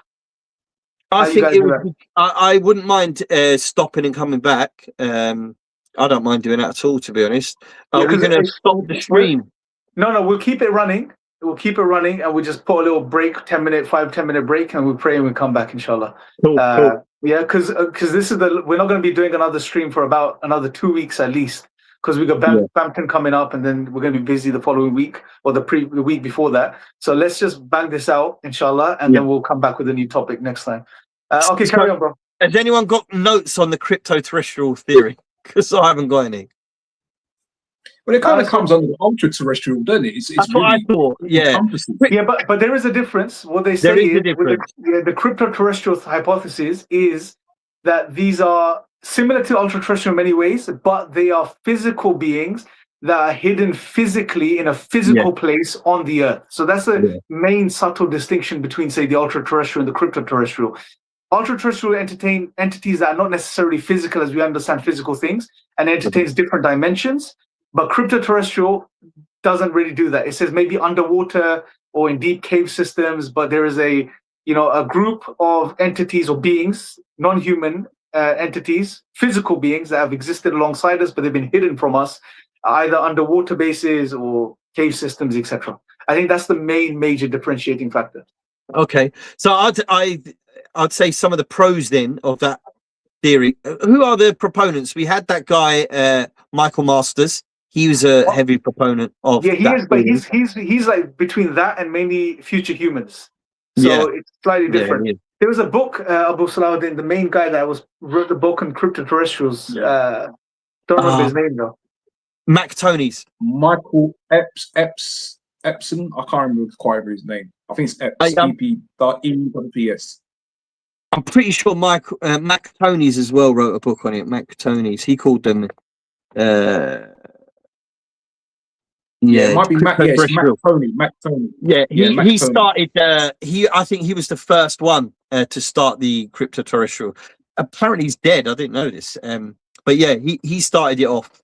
Now, some of the positives, I think, and if I remember correctly from what he was saying, is that that because they create technology, they build technology.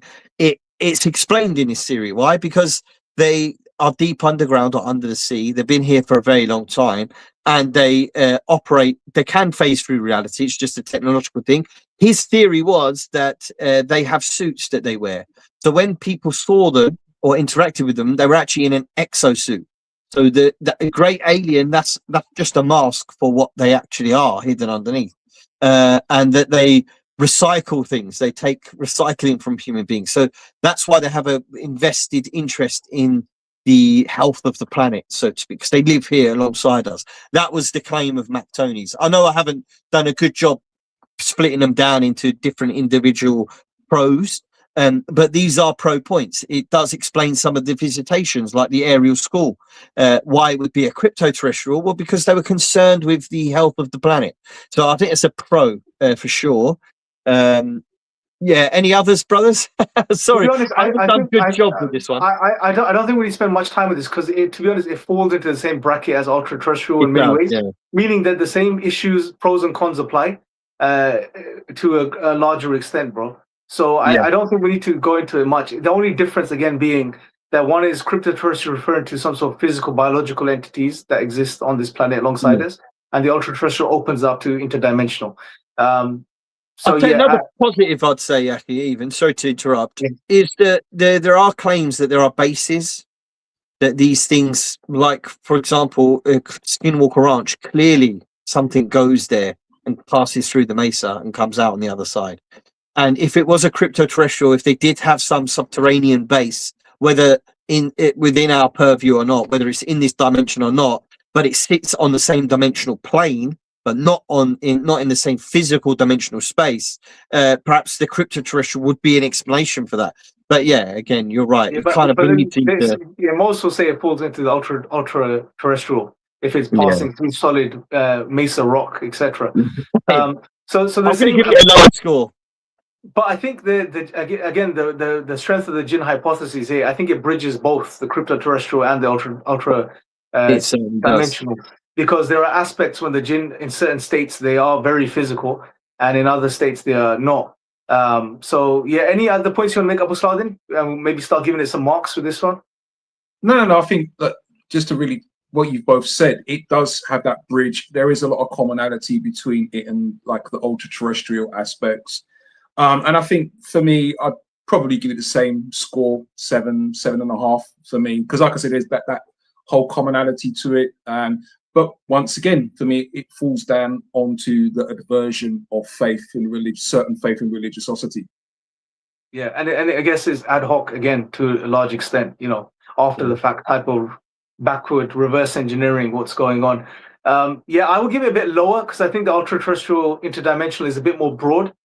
Because if you limit it to physical beings, then you can't explain some of the phenomena that's going on, such as the paranormal stuff, etc. So I'll probably give it a 5.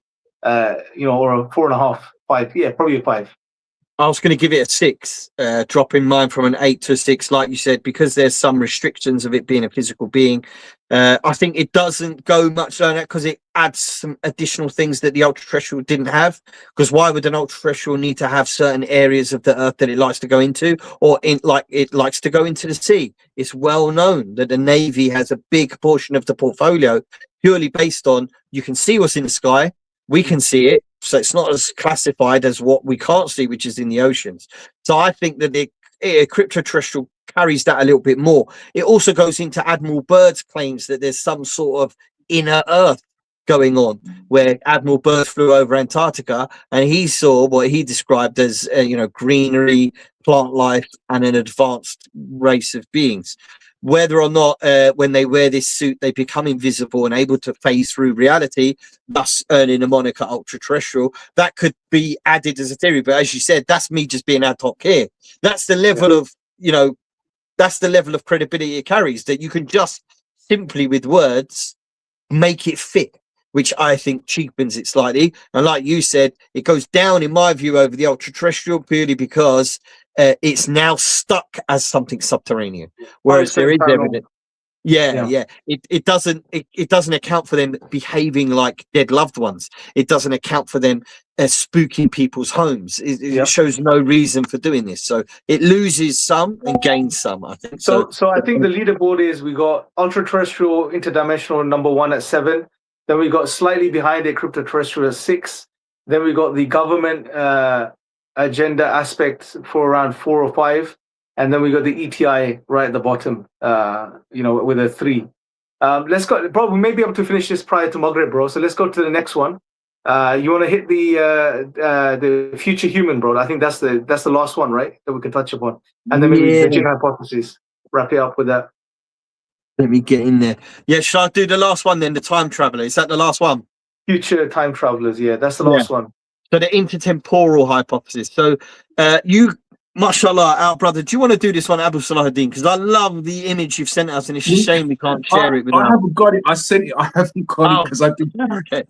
I've got it in front of me. I got my laptop here. So the pros. So the time traveler hypothesis or intertemporal hypothesis. Essentially, it is the claim that these are future human beings. Humans have got so advanced in the future that we are now sending beings back to change the timeline. Or as one plucky individual who was interviewed by David Ross Coulthard, about a year ago, he claimed that he thought that it was America sending back people from the future in order to give America strength for the upcoming, war or whatever. So, very egotistical view, but nonetheless a view. So he thought that these are human beings coming from the future. So the pros, humanoid evolution. It follows in with what is commonly understood as human evolution, that we were once this biological living cell in the ocean, and we've slowly became monkeys over time, and now we are human beings, and eventually we're going to look like what is the grey alien. That is what our bodies are going to turn into. We're going to lose the need for certain things. Unfortunately, boys and girls, we're going to lose our sexual reproduction organs, according to some, and we're simply going to be existing as speechless, almost drone-like creatures that communicate through the mind and don't really seem to show any sort of emotion. Earth focus of this. So the intertemporal, it's a study of the past, and it is a claim that is connected to the genetic makeup in the future. Apparently, according to the theories that are floating out there, that some people have put forward, that there has been a genetic muddling, and that something happens in the future to humanity and we lose our genetic strength. So these creatures are sending back abduction vehicles in order to rescue stronger, more beneficial genetic material so that they have a future to exist in. So they're stealing our genetics in order to stop this genetic corruption in the future, right? To preserve the line of humanity. That's the claim people are making. Very bizarre. Bypass cosmic distance. So time travel on Earth, no interstellar travel. This is simply traveling through time. There's no need to travel through the distant stars or anything. You can simply turn back time and appear wherever you want to at any given time, simply because there's no need to travel through space. It's simply traveling through time. Non-interference. So they have certain protocols that they have implemented. These are all positives, by the way, to avoid paradoxes. And the prime directive is to preserve humanity and to preserve the genetic material. So the cons, should we do it, or should we? Is there any other cons, brothers? What we'll do is, because I know a lot of people are asking questions, so let's come back maybe after Maghrib. We'll come back for 20 minutes and do a Q&A just directly with the brothers and sisters on the live. They've been patient and listening. Yeah. So you go through the cons, bro, and then we'll just give it a mark, inshallah. Yeah, I'll get through the cons, do a mark, we'll go for a prayer, yeah? Okay, so the cons, has causality paradoxes, yeah? The grandfather paradox and the bootstrap paradox, yeah? That if you come back into the past and you do something that didn't happen initially, it will change the future timeline and can, in fact, lead to you not being born, so that it opens a great many paradoxes and absurdities that arise from time travel in and of itself. Space-time drift, Earth is moving, spatial misalignment. I think that this is, I'm not sure exactly what is meant there.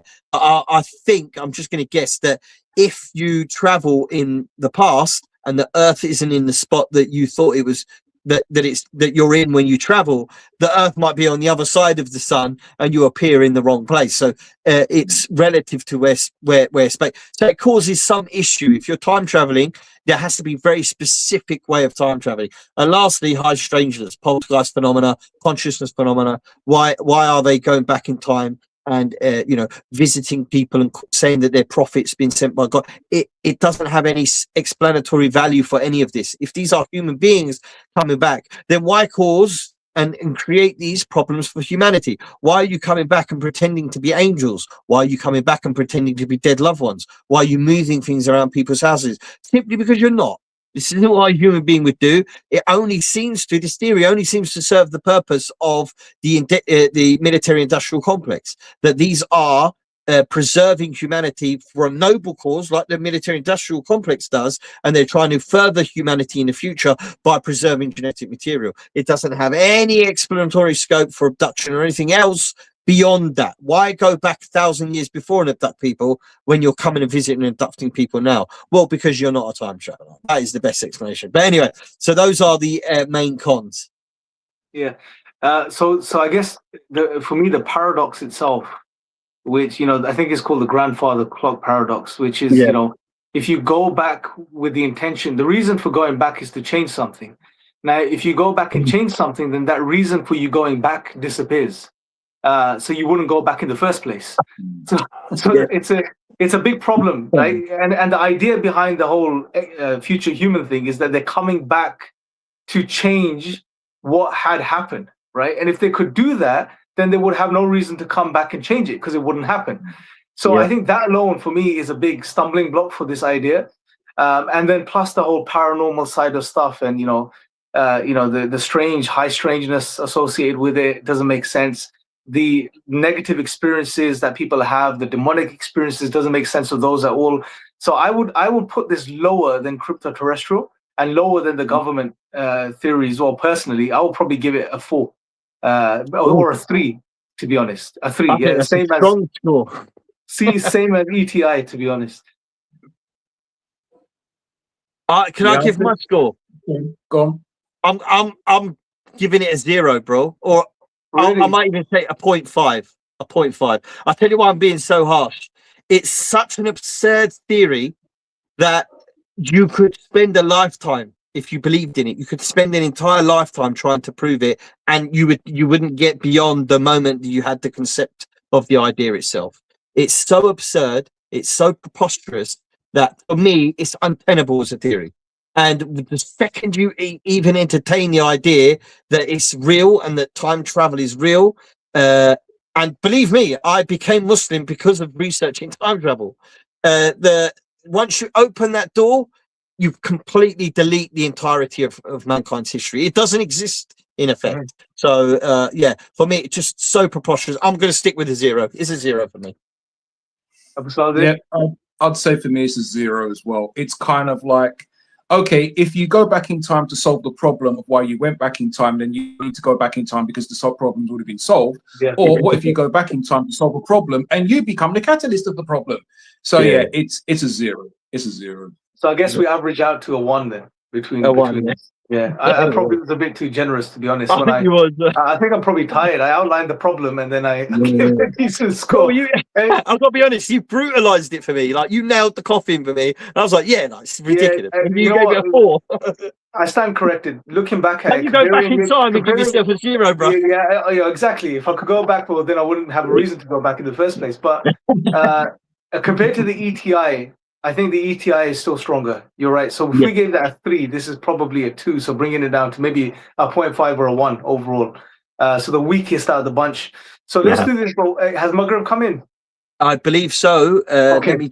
Actually, it's very close. One second. Just checking. Yesterday, I was in a different part of the country, so it was already in. But sunset. I'm in Slough, so I'll just do Slough. Sunset, Slough. Yeah, it's just come in for me. So, so let's do this. Let's break for, say, 5 minutes, inshallah. Let's go pray. And brothers and sisters, stay tuned. We're going to come back. And when we come back, we're just going to finish off on the jinn hypotheses. And then we're going to just do a quick Q&A with everyone. Anyone that wants to jump on, I'll share the link. And it'll be good. And we'll wrap up after the Q&A, inshallah. So let's come back in about 5:10, inshallah. Yeah.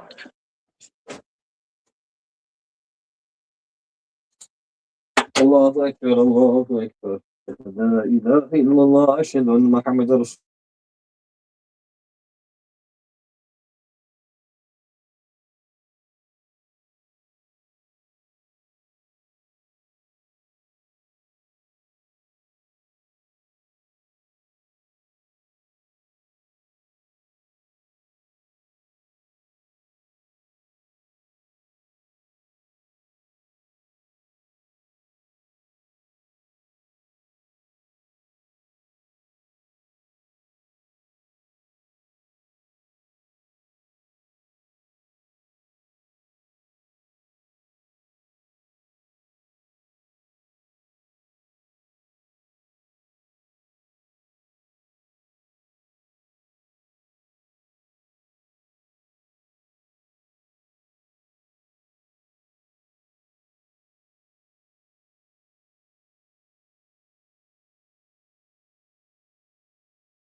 Assalamu alaikum, guys. So I'm back. Hopefully, brother Farouk and Abu Salahuddin will be joining us very soon. Hopefully, you found this beneficial, guys, inshallah, today's stream. Hopefully, it was something that sort of clarified some things for you, because there are so many ideas and theories on the table that have been pushed and promoted. So it's important to, clarify these things and at least sort of share with you guys at least our perspective on, what's going on. So, walaikum salam, Max. So share the link to join. If anyone wants to join us live, we've got a few people that's joined us backstage. So I'm going to add them on. We've got Zain Ahmed. I'm going to add first. Add to the stage. Okay, so Zain, if you can hear us, bro, you can unmute yourself, ask your question.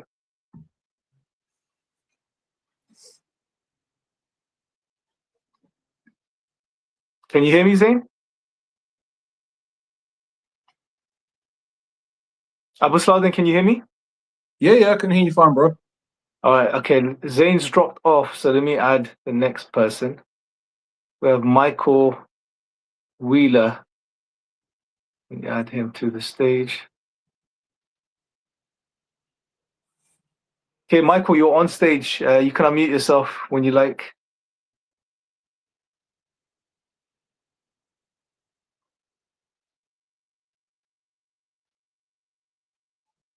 Maybe you can unmute it from your end, Imran. I can't do that, I think. Let me have a look. So, Michael, you're on the stage, my friend. If you'd like to unmute yourself, and probably not a good idea to do that just in case someone can't unmute themselves right now. You can unmute yourself and you can speak. Okay, let's switch back over. We'll try Michael in a second. Let's add Zain. He's back. Salam Zain, can you hear me, bro? You can unmute yourself. You've joined the studio.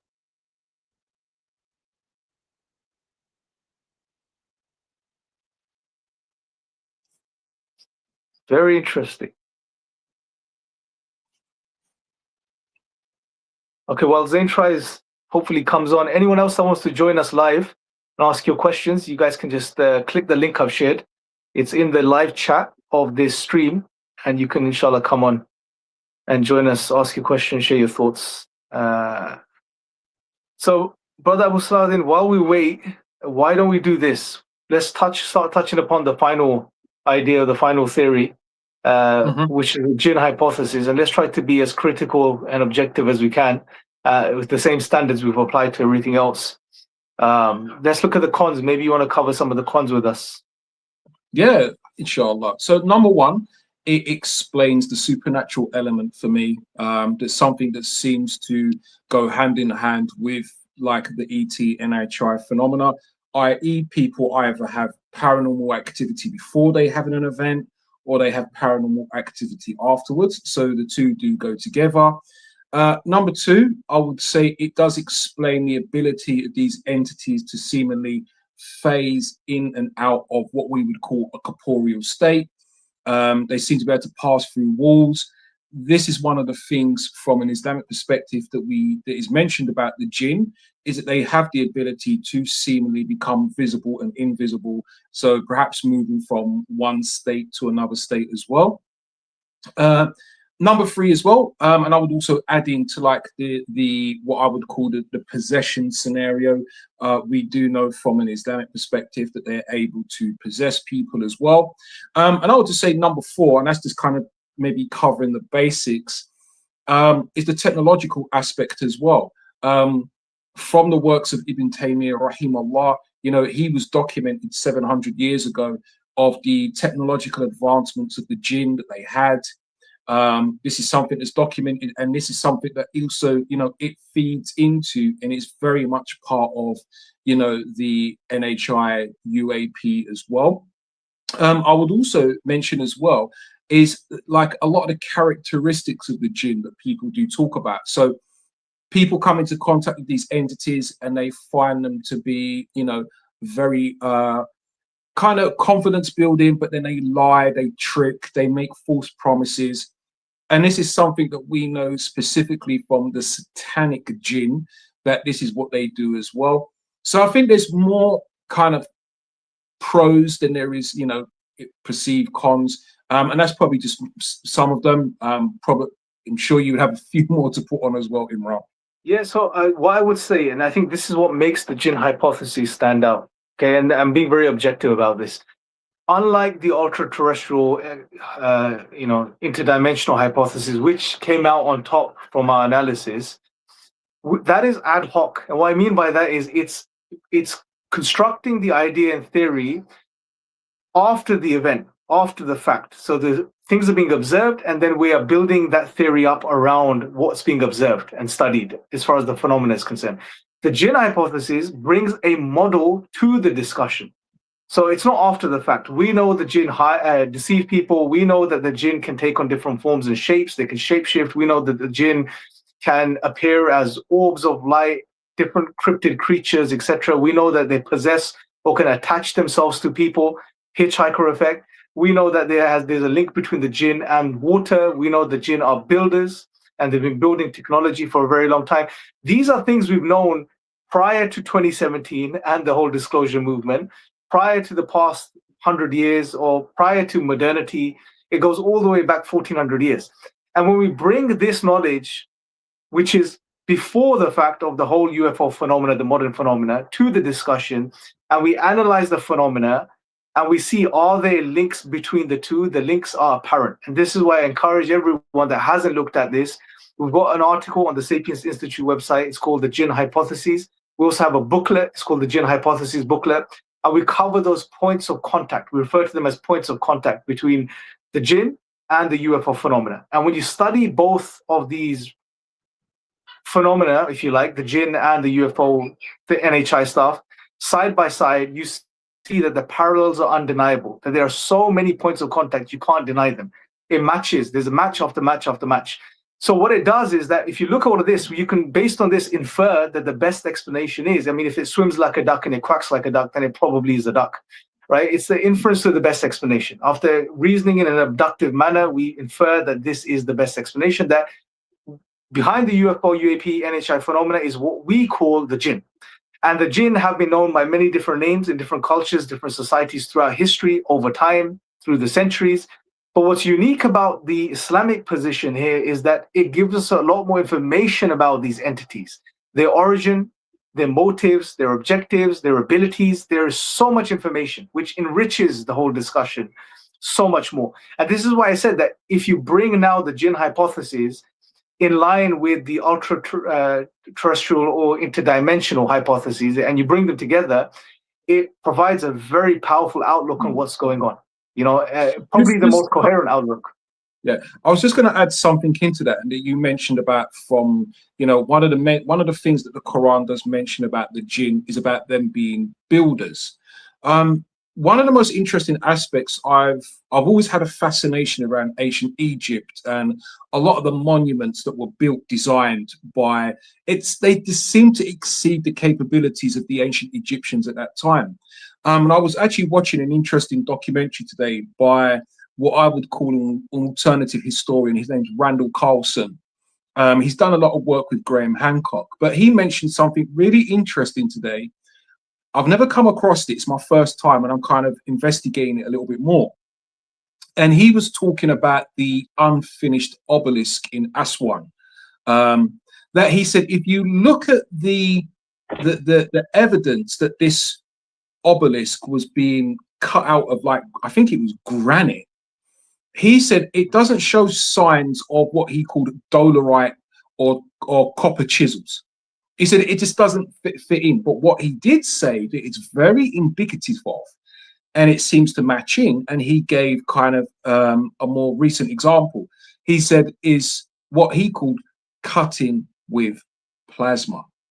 And as we know, the Jinn are a plasma-based entity. So it's not beyond the imagination to believe that the Jinn themselves, whether through changing different corporeal states, literally were carving the granite, the obelisks, the stone, literally from the raw material, and maybe the Egyptians themselves were finishing it off. And the reason why I kind of bring it back to ancient Egypt is ancient Egypt, I've always said, is I call it the empire of the Jinn, where the Jinn were worshipped by the ancient Egyptians. They believed them to be their 9 Ennead gods. And the 9 Ennead gods is something that pops up again and again in the whole NHI UAP folklore. There's always the 9, the 9. Or you find there's variations on the 9. I think there's like the 9 deities, or there's the 9 manifestations of Durga. There's also like the 9 Greek muses, that kind of thing. So I think from that perspective, there is a lot of historical interconnectivity that shows the historical interaction with the jinn. And like I say, and also the fact of their quote unquote physicality shows that they were using their physicality to manipulate ancient humans as well. Yeah, you know what? The way I see the plasma angle, bro, is very interesting. It's almost like a test for the theory, right? So it's almost testing the link further between the UFO NHI phenomena and the jinn, because when you look at the jinn, you study, and again, this is not just because now David Grush is talking about plasmoids, sentient plasmoids. The words in the Quran referring to the origins of the jinn have been there since the revelation of the Quran, which is over 1400 years ago. And it's based on those words, the study of the words that are used to describe or related to the origin of the jinn, that we derive the idea that it may be a type of plasma, or what we call plasma today in scientific language. That's been there all along. Marriage, samum, the word jinn itself, when you study those words, you bring the meanings together, it seems like it's referring to what we would call plasma today. It's a working hypothesis. It's not, we're saying it's not, we're not saying it's absolute. But at the same time, when you look at the whole UFO UAP research, there are voices now in the discussion that are saying it's most likely a type of plasma-based phenomena at its heart, which is very interesting. So again, as a test to the theory, it further confirms what we're saying. Well, let's take just very quickly. Let's look at Skinwalker Ranch. How many times have they recorded light orbs, light anomalies going into the mesa, like seemingly going into solid rock? Well, this is essentially what Randall Carlson is suggesting about the way that a lot of these monuments were literally chiseled from rock in ancient Egypt. This was he calls it plasma technology that we've only just mastered now. But I would say, no, this is probably more likely the jinn manipulating their own quote unquote physicality. So there is so many connecting points. It's you cannot easily dismiss it. Yeah, absolutely. So let's take some questions if no one's joining us. We've got Day and Night. He says Muslims only talk about it now. Our David Icke spoke about this a long time ago. I think what he's saying is, it seems to be a Muslim brother, but he's saying that, like, oh, you know, you guys are a bit late to the party. But I would argue that we're not. I'd say that David Icke quite clearly bit from Islamic sources multiple times in his theories that he came up with. I'm not saying all of his theories were, but we certainly have theories about UFOs being jinn predating David Icke. We have the book by Dr. Umar al-Ashqar, rahimahullah, which was written and published in the 70s and 80s, and it was redone as well in 2000. Yeah, so we can hear you, brother. Oh, but I just want to finish this point, if you don't mind, bro. We definitely, his theories aren't the first, and to come with these type of theories. Muslims were speaking about this before him, as well as other UFO researchers in the 80s were linking Islam and UFOs with regard to the jinn hypothesis. So no, certainly not. Michael. Yes, right. Hi, Michael. Yeah, we can hear you, man. You can ask your question. Sorry, we couldn't hear you earlier on, but you can hear you loud and clear now. No worries. I think I had my mic turned off at the desktop. I've met Abu Salahuddin in person. I think he knows who I am. I met him in speaking. How you doing, bro? MashaAllah, nice to hear from you. I'm good, man. No, I'm a big fan of you. I've been following you like ridiculous amounts because you guys are basically in my field. It's what we talk about, What I wanted to add to you guys, was coming from the origin story of Iblis. Okay, so what people I've spent different I've looked into different kind of theories regarding Iblis's fall and the fall of man. And I came into some information a while back. I could write it down for you guys in an email and stuff and send you this, that it kind of maps out the 7 days of creation. Okay. And what it does is it maps out the 7 days of creation in regards to the fall from spirit into matter, and how we basically fell in gradations through the 7 heavens. Okay. And then it talks about Iblis, that was also cast down here. Okay. So what most people haven't got a map of is what they call the 7th heaven. Okay. There are 7 layers of heaven, right? Classically. And one of the theories I heard was that in our most spiritual, highest point, highest state, I don't know if you guys have heard this, but they refer to it as the golden age of Saturn. Okay. So this golden age of Saturn is known all around the ancient Roman world.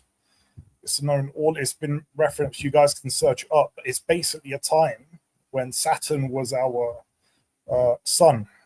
Basically, there were no seasons. There was abundance. There was no growth. There was no pain in childbirth. And then what you notice is that this Saturn level was basically the point, the dot, and after that, something called what the Greeks mapped as the overthrowing of Kronos, okay, by Zeus, meaning Jupiter. You know, the cataclysm that basically wiped out our position, and also Jupiter used Ares or Mars as basically his weapon in the mythology to throw us out of this Kronos age, this age where Kronos, we were in the 7th heaven. Okay.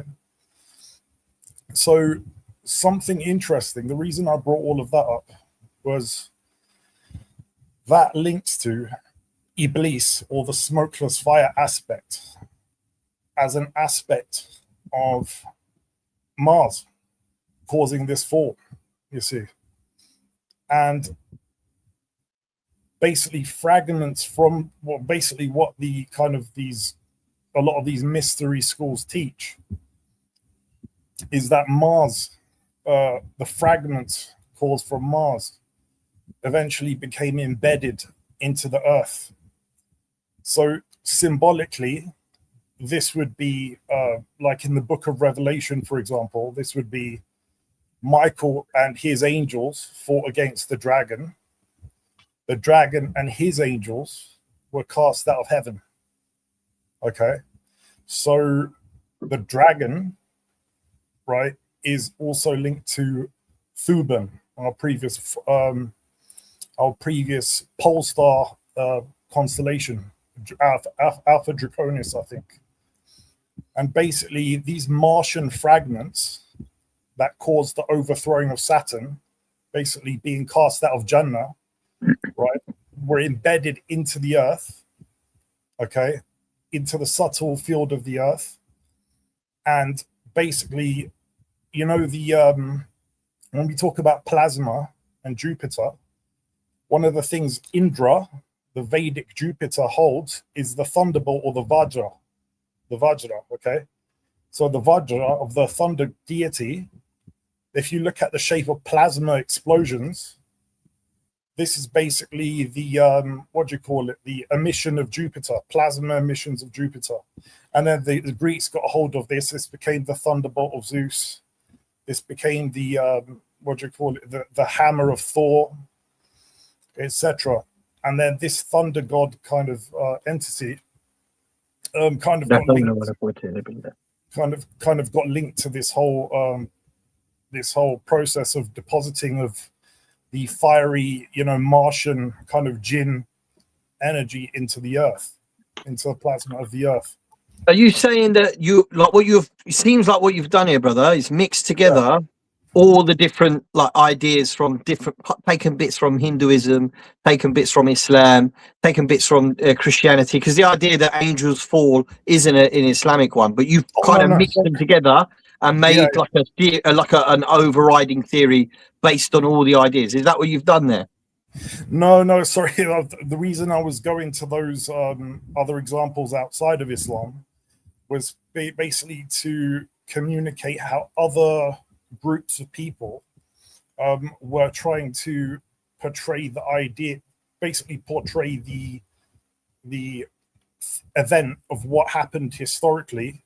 Okay, so And you don't believe that, you're just saying that's how they portray it. right, that's how that. What I believe is the Iblis version, basically that the being Yeah. of smokeless fire was. I think. Okay, so I thought you believed that Mars and Jupiter was all related to. I was going to say this has everything to do with the zodiac, which isn't no, an Islamic thing. This is jinni mentality type thing that they come with, this idea that they're related to. Like you go to some Sufi orders, they have some of this information in there, but this is completely separate from Islam. I just wanted everyone to know who's listening, just in case. Like I wasn't sure what you were saying there, bro. You know what I mean? So, this is all disconnected from the Islam, this has nothing to do with Islam, right? So just want to make that clear, that's all. You have me worried, bro. No, of course no. So basically what they call this is the I'm talking about the actual physical formation of the solar system. So God, no, they're not deities or anything like that. I'm just talking purely from a planetary. Because we didn't. What you'll find is this is Jordan Maxwell's kind of ideology, belief, propagation, where he believed essentially in what I would call a cosmic divinity, in a sense of all divinity on planet Earth was developed from the motions of the planets and so forth. One of the biggest issues I have is this constant, and we've seen this even within people that investigate, the paranormal, is that somehow this idea that Islam is part of the Saturn death cult. And they say, well, if we look, because the Kaaba is a black cube, and if we look at Saturn's northern pole, there's this hexagonal shape that, if you understand it, it's a three-dimensional rendering of a cube. Therefore, we put 2 and 2 together and we make 4. In actuality, if you look back in the history of Islam, this idea of the Kaaba always being covered in like a black covering or kiswa is actually very early. Number one, actually, it's very late in history. Number one, if you look at the time period of the Prophet Muhammad, peace be upon him, the Kaaba was covered in a red and white covering. During the period of the Khulafa Rashidin, it was in a white covering. Then you have successive Islamic dynasties that either put it in red or green or yellow. This adoption of the covering of the Kaaba with the black kiswa, I would say, only really became, the norm with the establishment of the modern Saudi state in 1924, maybe a little bit before then. Because even during the period of the Ottoman Caliphate, they had green. I think they even had green and red at one time covering. Even the shape, isn't it? The shape of the Kaaba itself was, Yeah, and like I say, for me, it just feeds into this rubbish of Islam's the whole Saturn death cult. And I'm not saying that early humans didn't worship the planet Saturn. Clearly, they did. But for me, they kind of use it as a catalyst to say, oh, well, look, Islam's a death cult because, look, it has a black cube. And these cults had a black cube and they worship a black cube. And like I say, they make 2 and 2 together. But that it doesn't make the sense then. And you kind of mentioned something on this before, Brother Imran. And that is, okay, then, if supposedly Islam, like all faiths and divinities on planet Earth, is a result of the phenomena interfering, why does the Quran tell you how to counteract them? That don't make no sense. I hear you, Abu Salud. Just to, this is about Brother Michael. Michael, I'm gonna have to get you to just wrap up your point because there's other people waiting, so I'm gonna have to get someone else on. Just so you know that, bro. Absolutely. No, just one more point on the Saturn thing. It's not as the kind of the Sufi orders. Remember, they're alchemical orders. So on the Saturn thing, what they would say is the Kaaba represents the blackness of lead. The original red and white colors would be albedo for white, and then red for rubedo, and then black would be the nigredo starting point of alchemy. The cube also represents a starting point of lead and alchemy, so it's the transition from lead back to spirit through albedo, red, black, white, and red. And that's what I wanted to say. It's not a worship of Saturn or anything like that, and that's what the alchemical Sufi orders would teach, basically, generally. So, thanks for having me on, guys. You're welcome, bro. Sorry if I seemed a bit rude, man. But forgive me, brothers. Yeah. It's very. By the way, I didn't get to vote on the jinn hypothesis, right? No, we voted on all of them. Yeah, I left that because I don't think it's like it's our own hypothesis. It'll be wrong for us to vote ourselves. It's a 10. we leave it to everyone else watching to vote on the jinn hypothesis. Yeah. And they can let us know what they think. But just a point on that, I do want to highlight that what happens sometimes, if you, not with the brother, but just generally, I've noticed this trend amongst others that when they get into the research of these topics and into the occult and the esoteric and into sacred geometry and stuff, sometimes what ends up happening is we start applying that knowledge onto Islam, right? Which is problematic.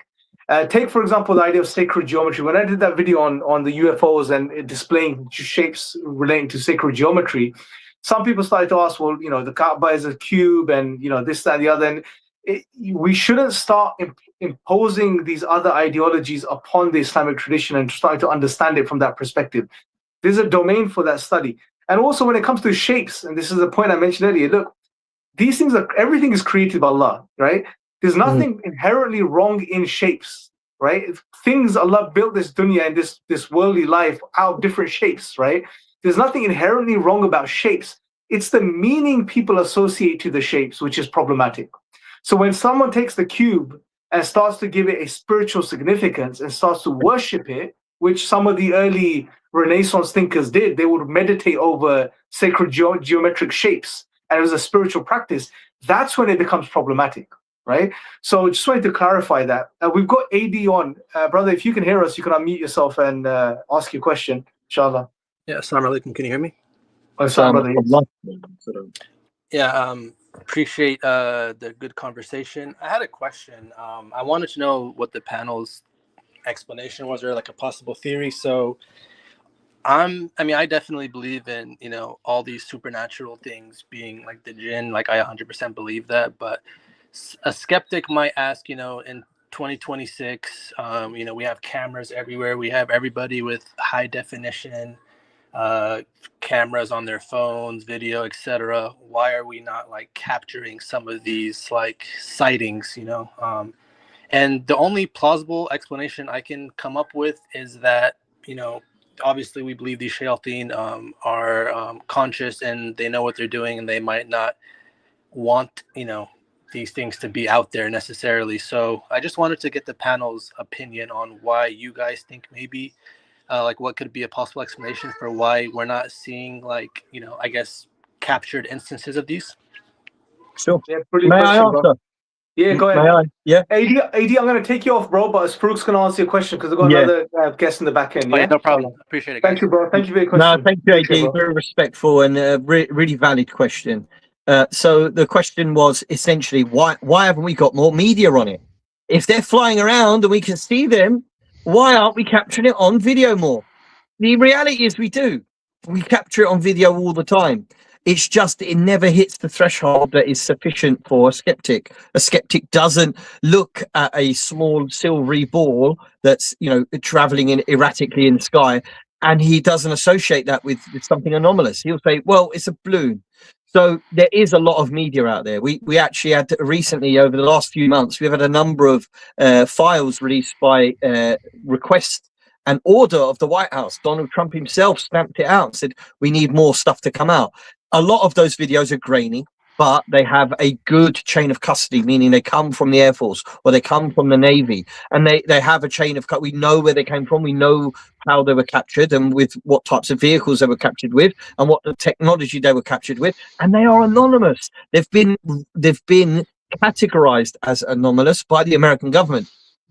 Again, this is just media. the thing is, I think for a skeptic, you know, even if you show a video of an alien, they're going to say this is made up or that it's CGI. If you show them a video of a really clear picture of a flying saucer, as there are many out there, they're simply going to say it's a hoax.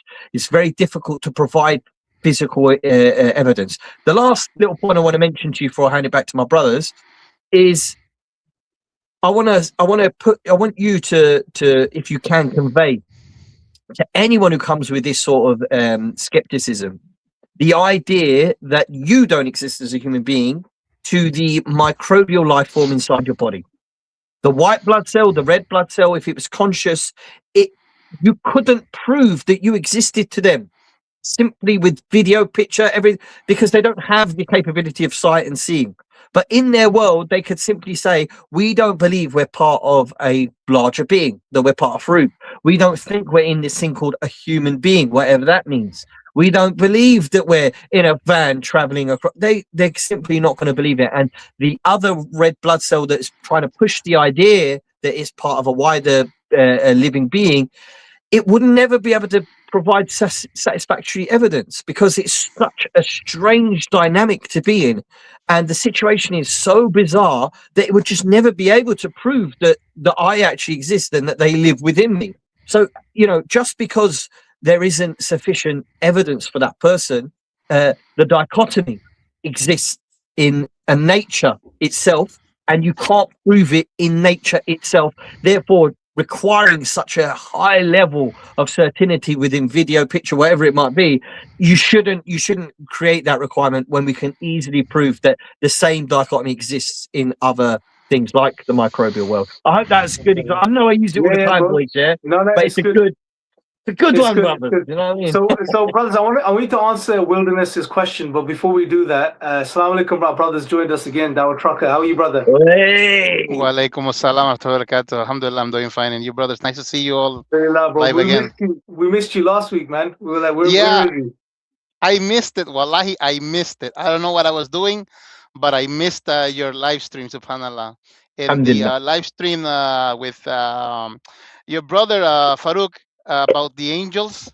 Oh, I Isa. missed it. Yeah. Isa, yeah, I missed it as Inshallah. well, subhanallah. Alhamdulillah. No, it's all good, Akhi. Look, you know what? MashaAllah, the fact you watch it after or that you're pushing and sharing the video, alhamdulillah, we're happy with that, brother. MashaAllah. How are you, Akhi? You good, yeah? You in the truck, yeah? MashaAllah. Starting early on a Yes. Sunday, eh? Yes, always in the truck, alhamdulillah. Always on the Mashallah. move. Love it. Mala bless you. I mean, Alhamdulillah. So I will read the question out so that everyone can hear it, and then we'll go round, inshallah. Yeah. So, question for the panel from Wilderness Taste. Thank you very much, Wilderness. Since you started researching ETs and UFOs, have you, either of you or any of you, personally experienced any signs, encounters, or strange events? We start with you, Imran. Give me a second, guys. 1 second. All right, we'll go with Abu Salahuddin. Bismillah. Okay. So I've been in the Deen nearly 33 years. I haven't had a lot of experiences, but I'll tell you about the three most that are kind of I remember and the most recent. So when I took my Shahada, brothers were telling me about the jinn, which was not a concept beyond, because coming from a Caribbean background, we believe in jinn. We just call them doppy. So I had an understanding that there were these beings around. You can't see them, but they do interact with us as humans. So I think I'd been Muslim about 3 months. And I started thinking, boy, 3 months has gone by. Nothing's happened. Alhamdulillah. And then one night I was sleeping and I woke up and I had, which is the very typical sleep paralysis. So couldn't move. But somehow I managed to look at the end of my bed, and lying across my bed was what I would describe as a feline-like character, black, very, very dark.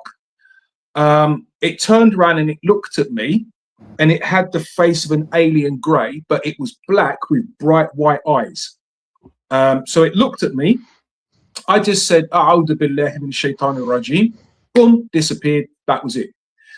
Now, the next two experiences I've got involved with you guys.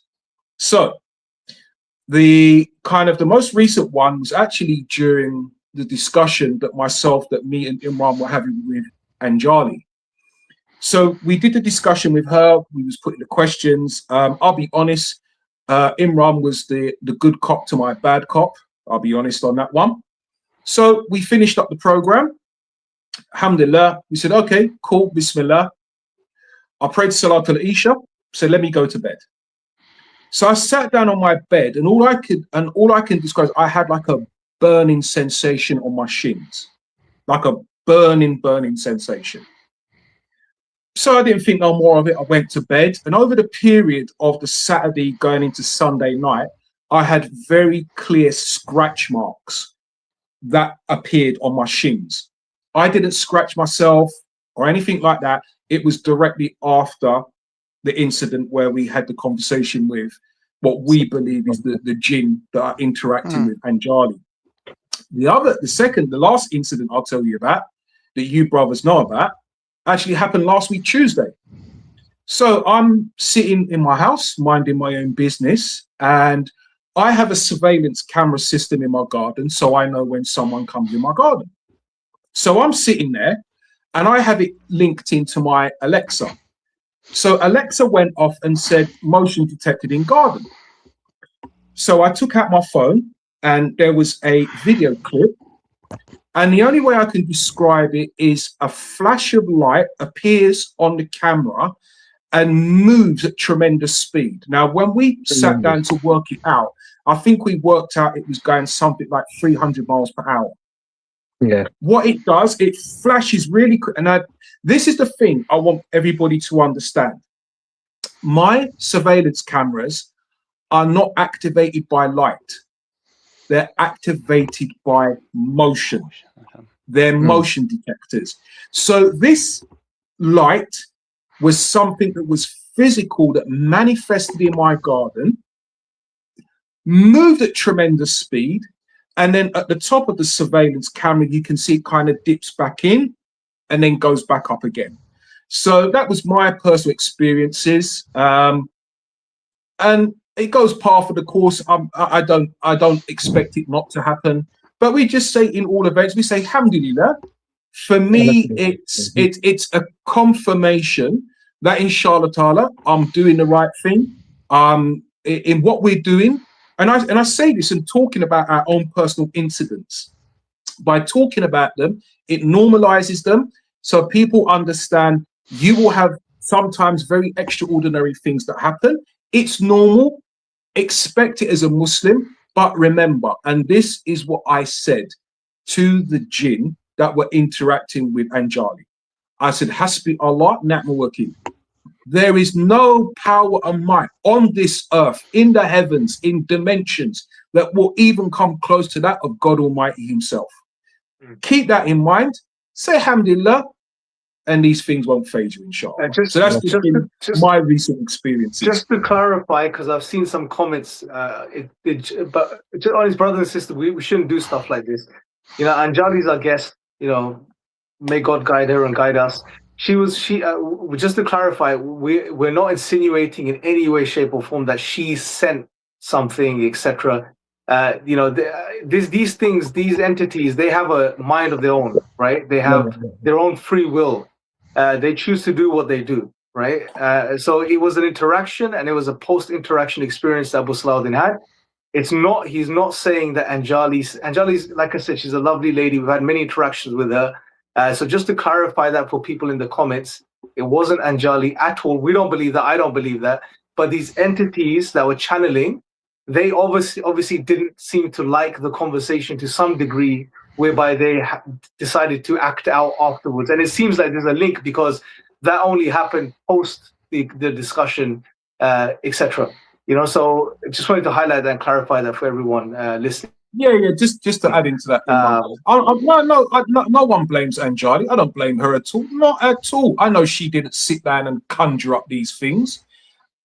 What they've put her through, and they seem to have put her through some harm and some good from what she understands. But I no way believe that she did it. I know that this was probably them, that they didn't like that we put them in a corner, that we put questions to them that they couldn't answer.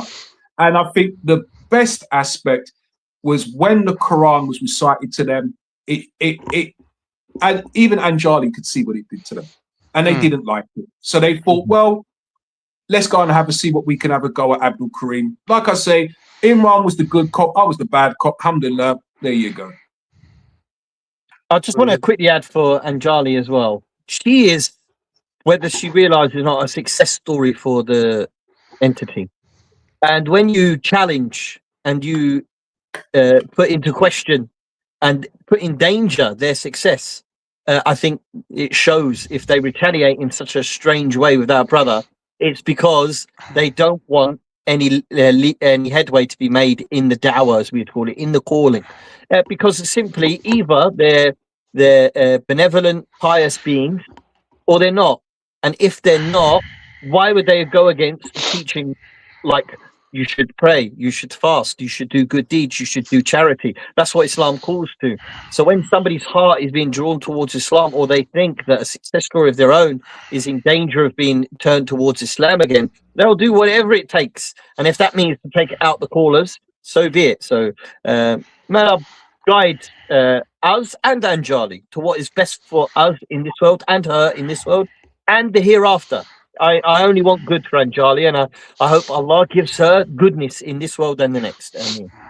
SubhanAllah, it's a beautiful statement in your dua, Brother Farouk, because we know that, honestly, we know that we have the answer to that beautiful dua.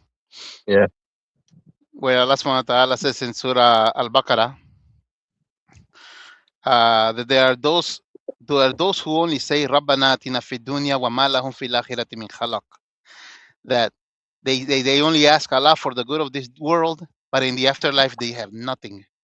Yep. But there are those who say Rabbana atina fid dunya hasanat wa fil akhirati hasanat wa qina adhaban nar, which is the greatest thing we can ask Allah for protection from, the adhab of the nar, the punishment of the fire. So that's the answer to your beautiful dua, Brother Farouk. That you're asking Allah to grant her both of this world and in the afterlife. And honestly speaking, as Muslims to Muslims here in this panel, and to everybody else, and to Anjali, the only way that you can attain good in this life and in the afterlife is Islam. I am not going to sugarcoat it for you. There is no other way. This is the only way you can attain both of this world and the next. And ironically, yes, I was going to say, ironically, Allah subhanahu wa ta'ala exposes the NHI in the Quran, and he says he only calls you to be part of the party of the blazes of hellfire. It's what he does. He does the opposite. He calls his people to become a party or a group or part of the group of the people of hellfire. The complete opposite to what the prophets came with. I think that this is lost often in the topic of ufology, is the wider war going on between mankind, the battle, so to speak, the dust of the battle, right? And that is that there is a group from among mankind and jinkind who are devilish in nature, and they want people to become misguided and go into hellfire. It isn't a battle of souls. The devil doesn't benefit from how many souls he gets. There's no exchange with him and the Lord Most High. It's not that Allah will reward him for more souls that he gets. This is pure punishment. He's simply doing it because he wants to prove our unworthiness. And likewise, the people who follow the way of the prophets, who call to justice, who call to Tawheed, to the oneness of God and the true and correct worship of Allah, they are the people who are calling to Jannah, to goodness. Yeah, and Allah subhanahu wa ta'ala made that place vast and wonderful as a reward for what we used to do in our lives. So this is the irony of the whole situation, that in a conversation that ended up having anomalous phenomena associated with it. One might call it a type of hitchhiker effect from simply, in fact, this is something interesting, Abu Salahuddin. We should really look into this. Is there any reference to a hitchhiker effect through phone or through the internet? Because that's what you essentially had. You had some sort of, there was anomalous phenomena happening with Anjali, and these creatures were had a visitation with her, and she was a medium, for want of a better word, between their words and your questions. And it has a type of Hitchhiker effect come thereafter. I think that's an interesting one we should look at for sure. Because I mean, for me personally, what I think is because we all know that we have what we call our own personal Corrine that is there, an intimate companion. I think, if anything, it was probably my Corrine that was maybe upset and wanted to have a little bit of a go at me. It wasn't necessarily what is around Anjali. May Allah protect her from them, inshallah. Yeah, you're right. Them from her. I think it's maybe Allahu in my personal Corrine. But this is an interesting question, Farouk. And you said, and I can give evidence for this, about do they have the ability to interfere with technology, phones? I can tell you now they do. So when I met my good lady wife, we've been married now nearly 23 years. And alhamdulillah, when we first met, we was getting to know each other. So I made arrangements to meet her. And I got a message on my phone to say, Assalamu alaikum, Abdul Karim, I'm sorry, I can't make it. And I thought, oh, okay. But then but something, I don't know what something said, this isn't right. There's something strange here. Later on, I get a phone call from her to say, I'm 10 minutes away. I said, wow. So when she met me, I said, quick question. You left a message earlier on to say that you couldn't make it to meet me. No, I didn't. Yeah, I did. It was your voice, your number. No, I never called you. I never messaged you. So I don't know. Maybe that's evidence that they seem to have the ability to manipulate technology. I think they do. Maybe that's something we need to investigate a little bit more into. But it would play into the point when people say they see things and it doesn't get necessarily captured on camera, video, and that type of thing. And we say Allah knows best. Brothers, it's very interesting, but I know we've been going on for about 2.5 hours. You guys are probably feeling it now as well. You probably got other stuff to do this Sunday evening, right? You got work tomorrow. Everyone's got to get I've got early, boy. Yeah, so maybe let's wrap up. Let's everyone give their final thoughts on maybe what we covered today, and bring it to a close, inshallah. I want to apologize to our trucking brother, mashallah. May Allah bless him. I'm so sorry. I mean. I am so sorry that I missed a lot of the stream. Wallahi, I was busy doing something else. I did see the notification, but I unconsciously chose to ignore, and I apologize because I love to join you brothers when you brothers come live. You know, it's a very always interesting calling topic, and for Brother Abdul Karim to speak about his experiences, subhanallah, they have to do with jinn. I also have had my experiences as well when I used to live in my mother's house. If I can tell it very quickly, subhanallah. And this comes because of the evidence of that we find in the authentic sunnah of the Prophet ﷺ, that angels do not enter into a home where there are images or photos or animals, especially a dog. And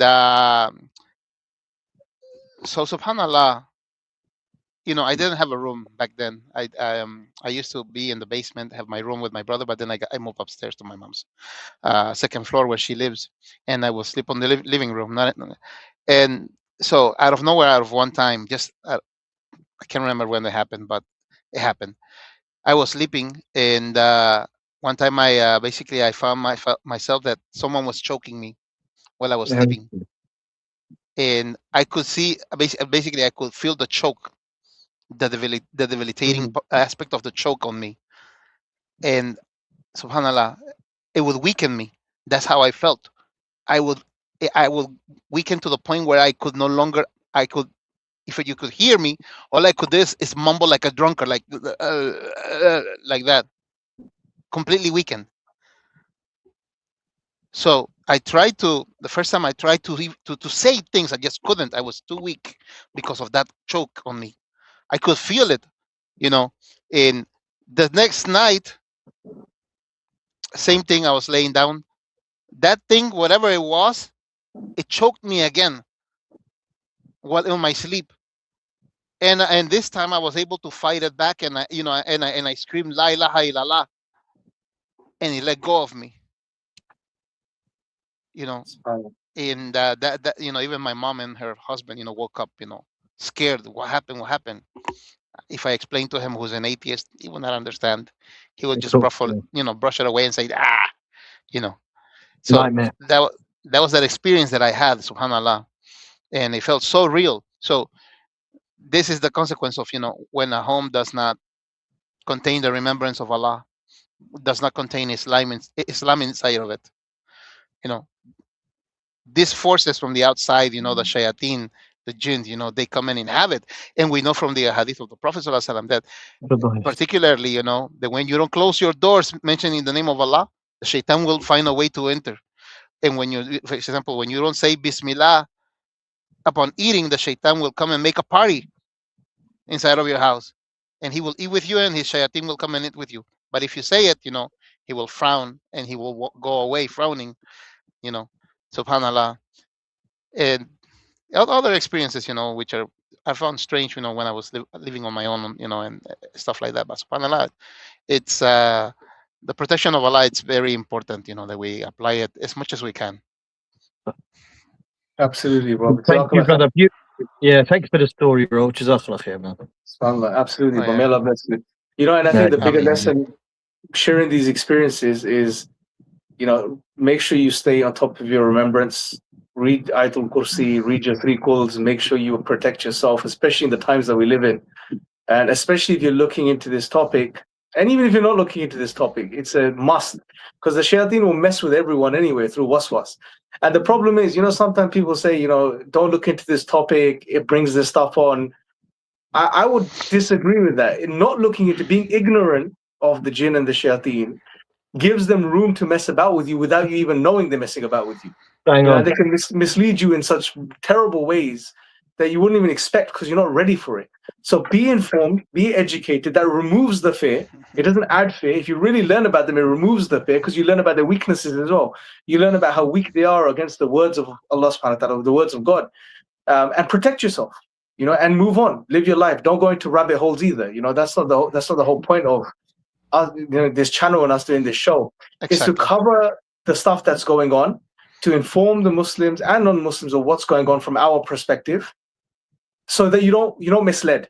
But don't make this a topic that you just go down a rabbit hole, you let go of your family, your friends, you do nothing else, but you just, that's not the objective. And we keep mentioning this, but it's important to understand that, it's good. It's amazing you guys come on, we engage, we learn, we discuss, we share.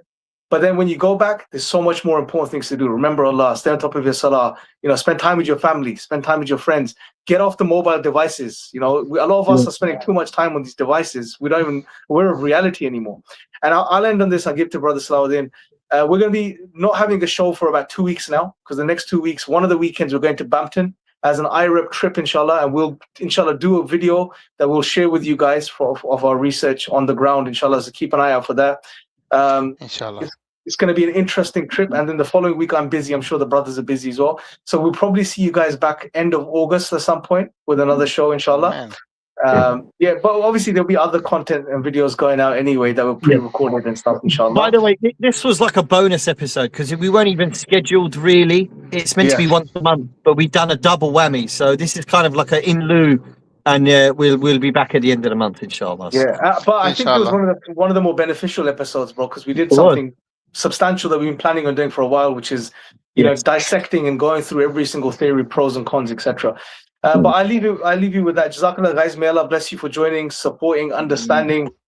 For me and Farouk, it's so, and I'm sure for Brother Abu Salahuddin, it's such a refreshing thing that when we were talking about this a couple of years ago, we were. It was saddening because we were seeing that the Muslim community once again is on the back foot with another upcoming topic and an upcoming challenge potentially, like we were with atheism, a decade ago. There's no problem, no atheism, no issue, until it started to affect us, our communities, our families. And then we woke up and we're like, oh my God, what's happening? How do we deal with this? And then retrospectively, we had to come up with a solution. It's so amazing to see that people are forward thinking. We're aware of this topic already. We're understanding what's going on. We have our positions and we're ready for what's coming, inshallah. It's a very beautiful thing, very powerful thing. Abu Salahuddin, anything you want to say, bro, before we call it quits for tonight, inshallah? Yeah, I mean, alhamdulillah, I think, mashallah, you brothers have said it very eloquently, but I would leave off and kind of say this. For the non-Muslims who have joined us today, I'd say you've made a big step forward in getting some knowledge that we pray will be beneficial for you in this life. It explains a phenomena that for a long time has gone unexplainable. And hopefully with the information you've got today, you understand it, you know its modus operandi, and you know what it wants to do at the end of the day. And that is, it wants to take as many people as it can with it to the hellfire. We call it by many names. We call it Satan, Lucifer, Iblis. It is the satanic jinn amongst them that want to misguide, mislead. And also there is the satanic element amongst humanity as well that we need to be careful of. And we ask God to protect us from them as well. For the Muslims, I guess, who join us today, and alhamdulillah, hopefully this has been beneficial for you as well. Because I think, unfortunately, and I think this is maybe indicative of where we've been as Muslims for a long time, is that we're always reactionary. So as you said, Imran, the whole atheist debate, we didn't worry about it until our children were coming home saying, well, I don't believe in Islam anymore because of reasons X, Y, and Z. This whole NHI UAP phenomena, it has the potentiality. Why? Because it will then, these satanic jinn will be able to present themselves as divine beings, characters that literally can manifest physically before us. But alhamdulillah, with Islam, the solutions are there, the answers are there. So it's good that we get on it now, start providing evidence, solutions, so that people can understand this phenomena and not be scared by it, not be worried by it, but just understand it's there, it exists. But the best of existence, the only existence you really need to worry about and understand is the existence of God Almighty and your personal relationship with Him. Alhamdulillah. Alhamdulillah. May Allah bless you, brothers, man. Nice seeing you, brother. Barakallahu fikum. Barakallahu Alhamdulillah. fikum. We missed you, man. We were like, okay, I was thinking, where is he last week? But may Allah bless you. Thank you for joining. I think Alhamdulillah. I should send you my number, brother, so you can all notify me. Yeah. Inshallah. But Bro, we got to get him on the WhatsApp. Get on the WhatsApp. you know what? Send me your number. maybe- Send me your number in the private chat in the back end of this stream, and I'll copy it, add you to the WhatsApp group, bro. Let me do it right now the before you think tank, close. the think tank, because he's clearly, mashallah, a knowledgeable brother. Let's bring him in think tank. Oh, no, barakallahu fikum. You say too much. Okay. No, it's We just, have I our mean, own- by we knowledgeable, have I our mean, you know, you can hold your own, mashallah. Barakallahu fikum. Barakallahu fikum. Barakallahu We fikum, have our own Jamia. compartmentalized groups. Yeah. Back end, We got a skiff. We got our own little skiff, bro. Alhamdulillah. Anyway, brothers and sisters watching, may Allah bless you all. Thank you for joining, supporting the work, sharing, commenting. Just one favor, guys, make sure you share the stream with anyone you feel it will benefit after this, you know, with your friends, Muslim and non-Muslim. And we will join you guys very soon, inshallah. And keep posted for the Bampton trip. We're excited about that with IREP.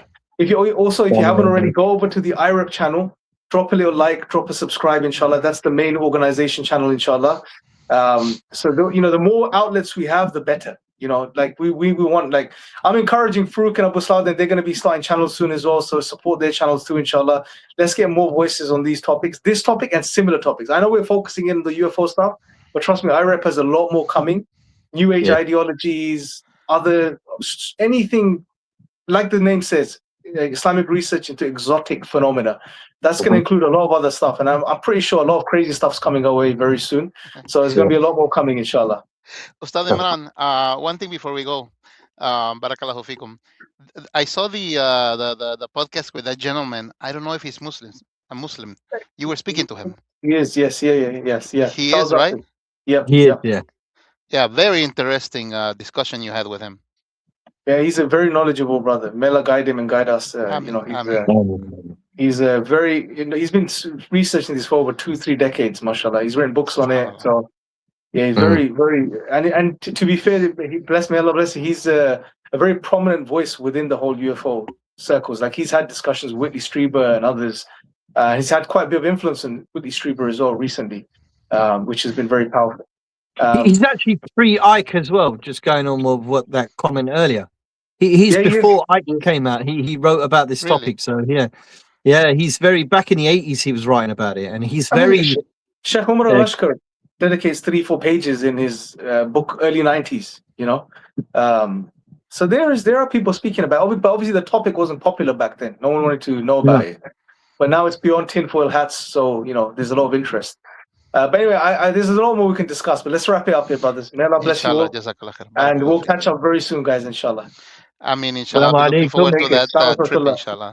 Ah, yes, سبحانك yes. اللهم بحمدك أشهد أن لا إله إلا أنت أستغفرك وأتوب إليك. Yeah. السلام عليكم أستاذ. Assalamu السلام عليكم. alaikum. Great to see you, Warahmatullahi inshallah. wabarakatuh.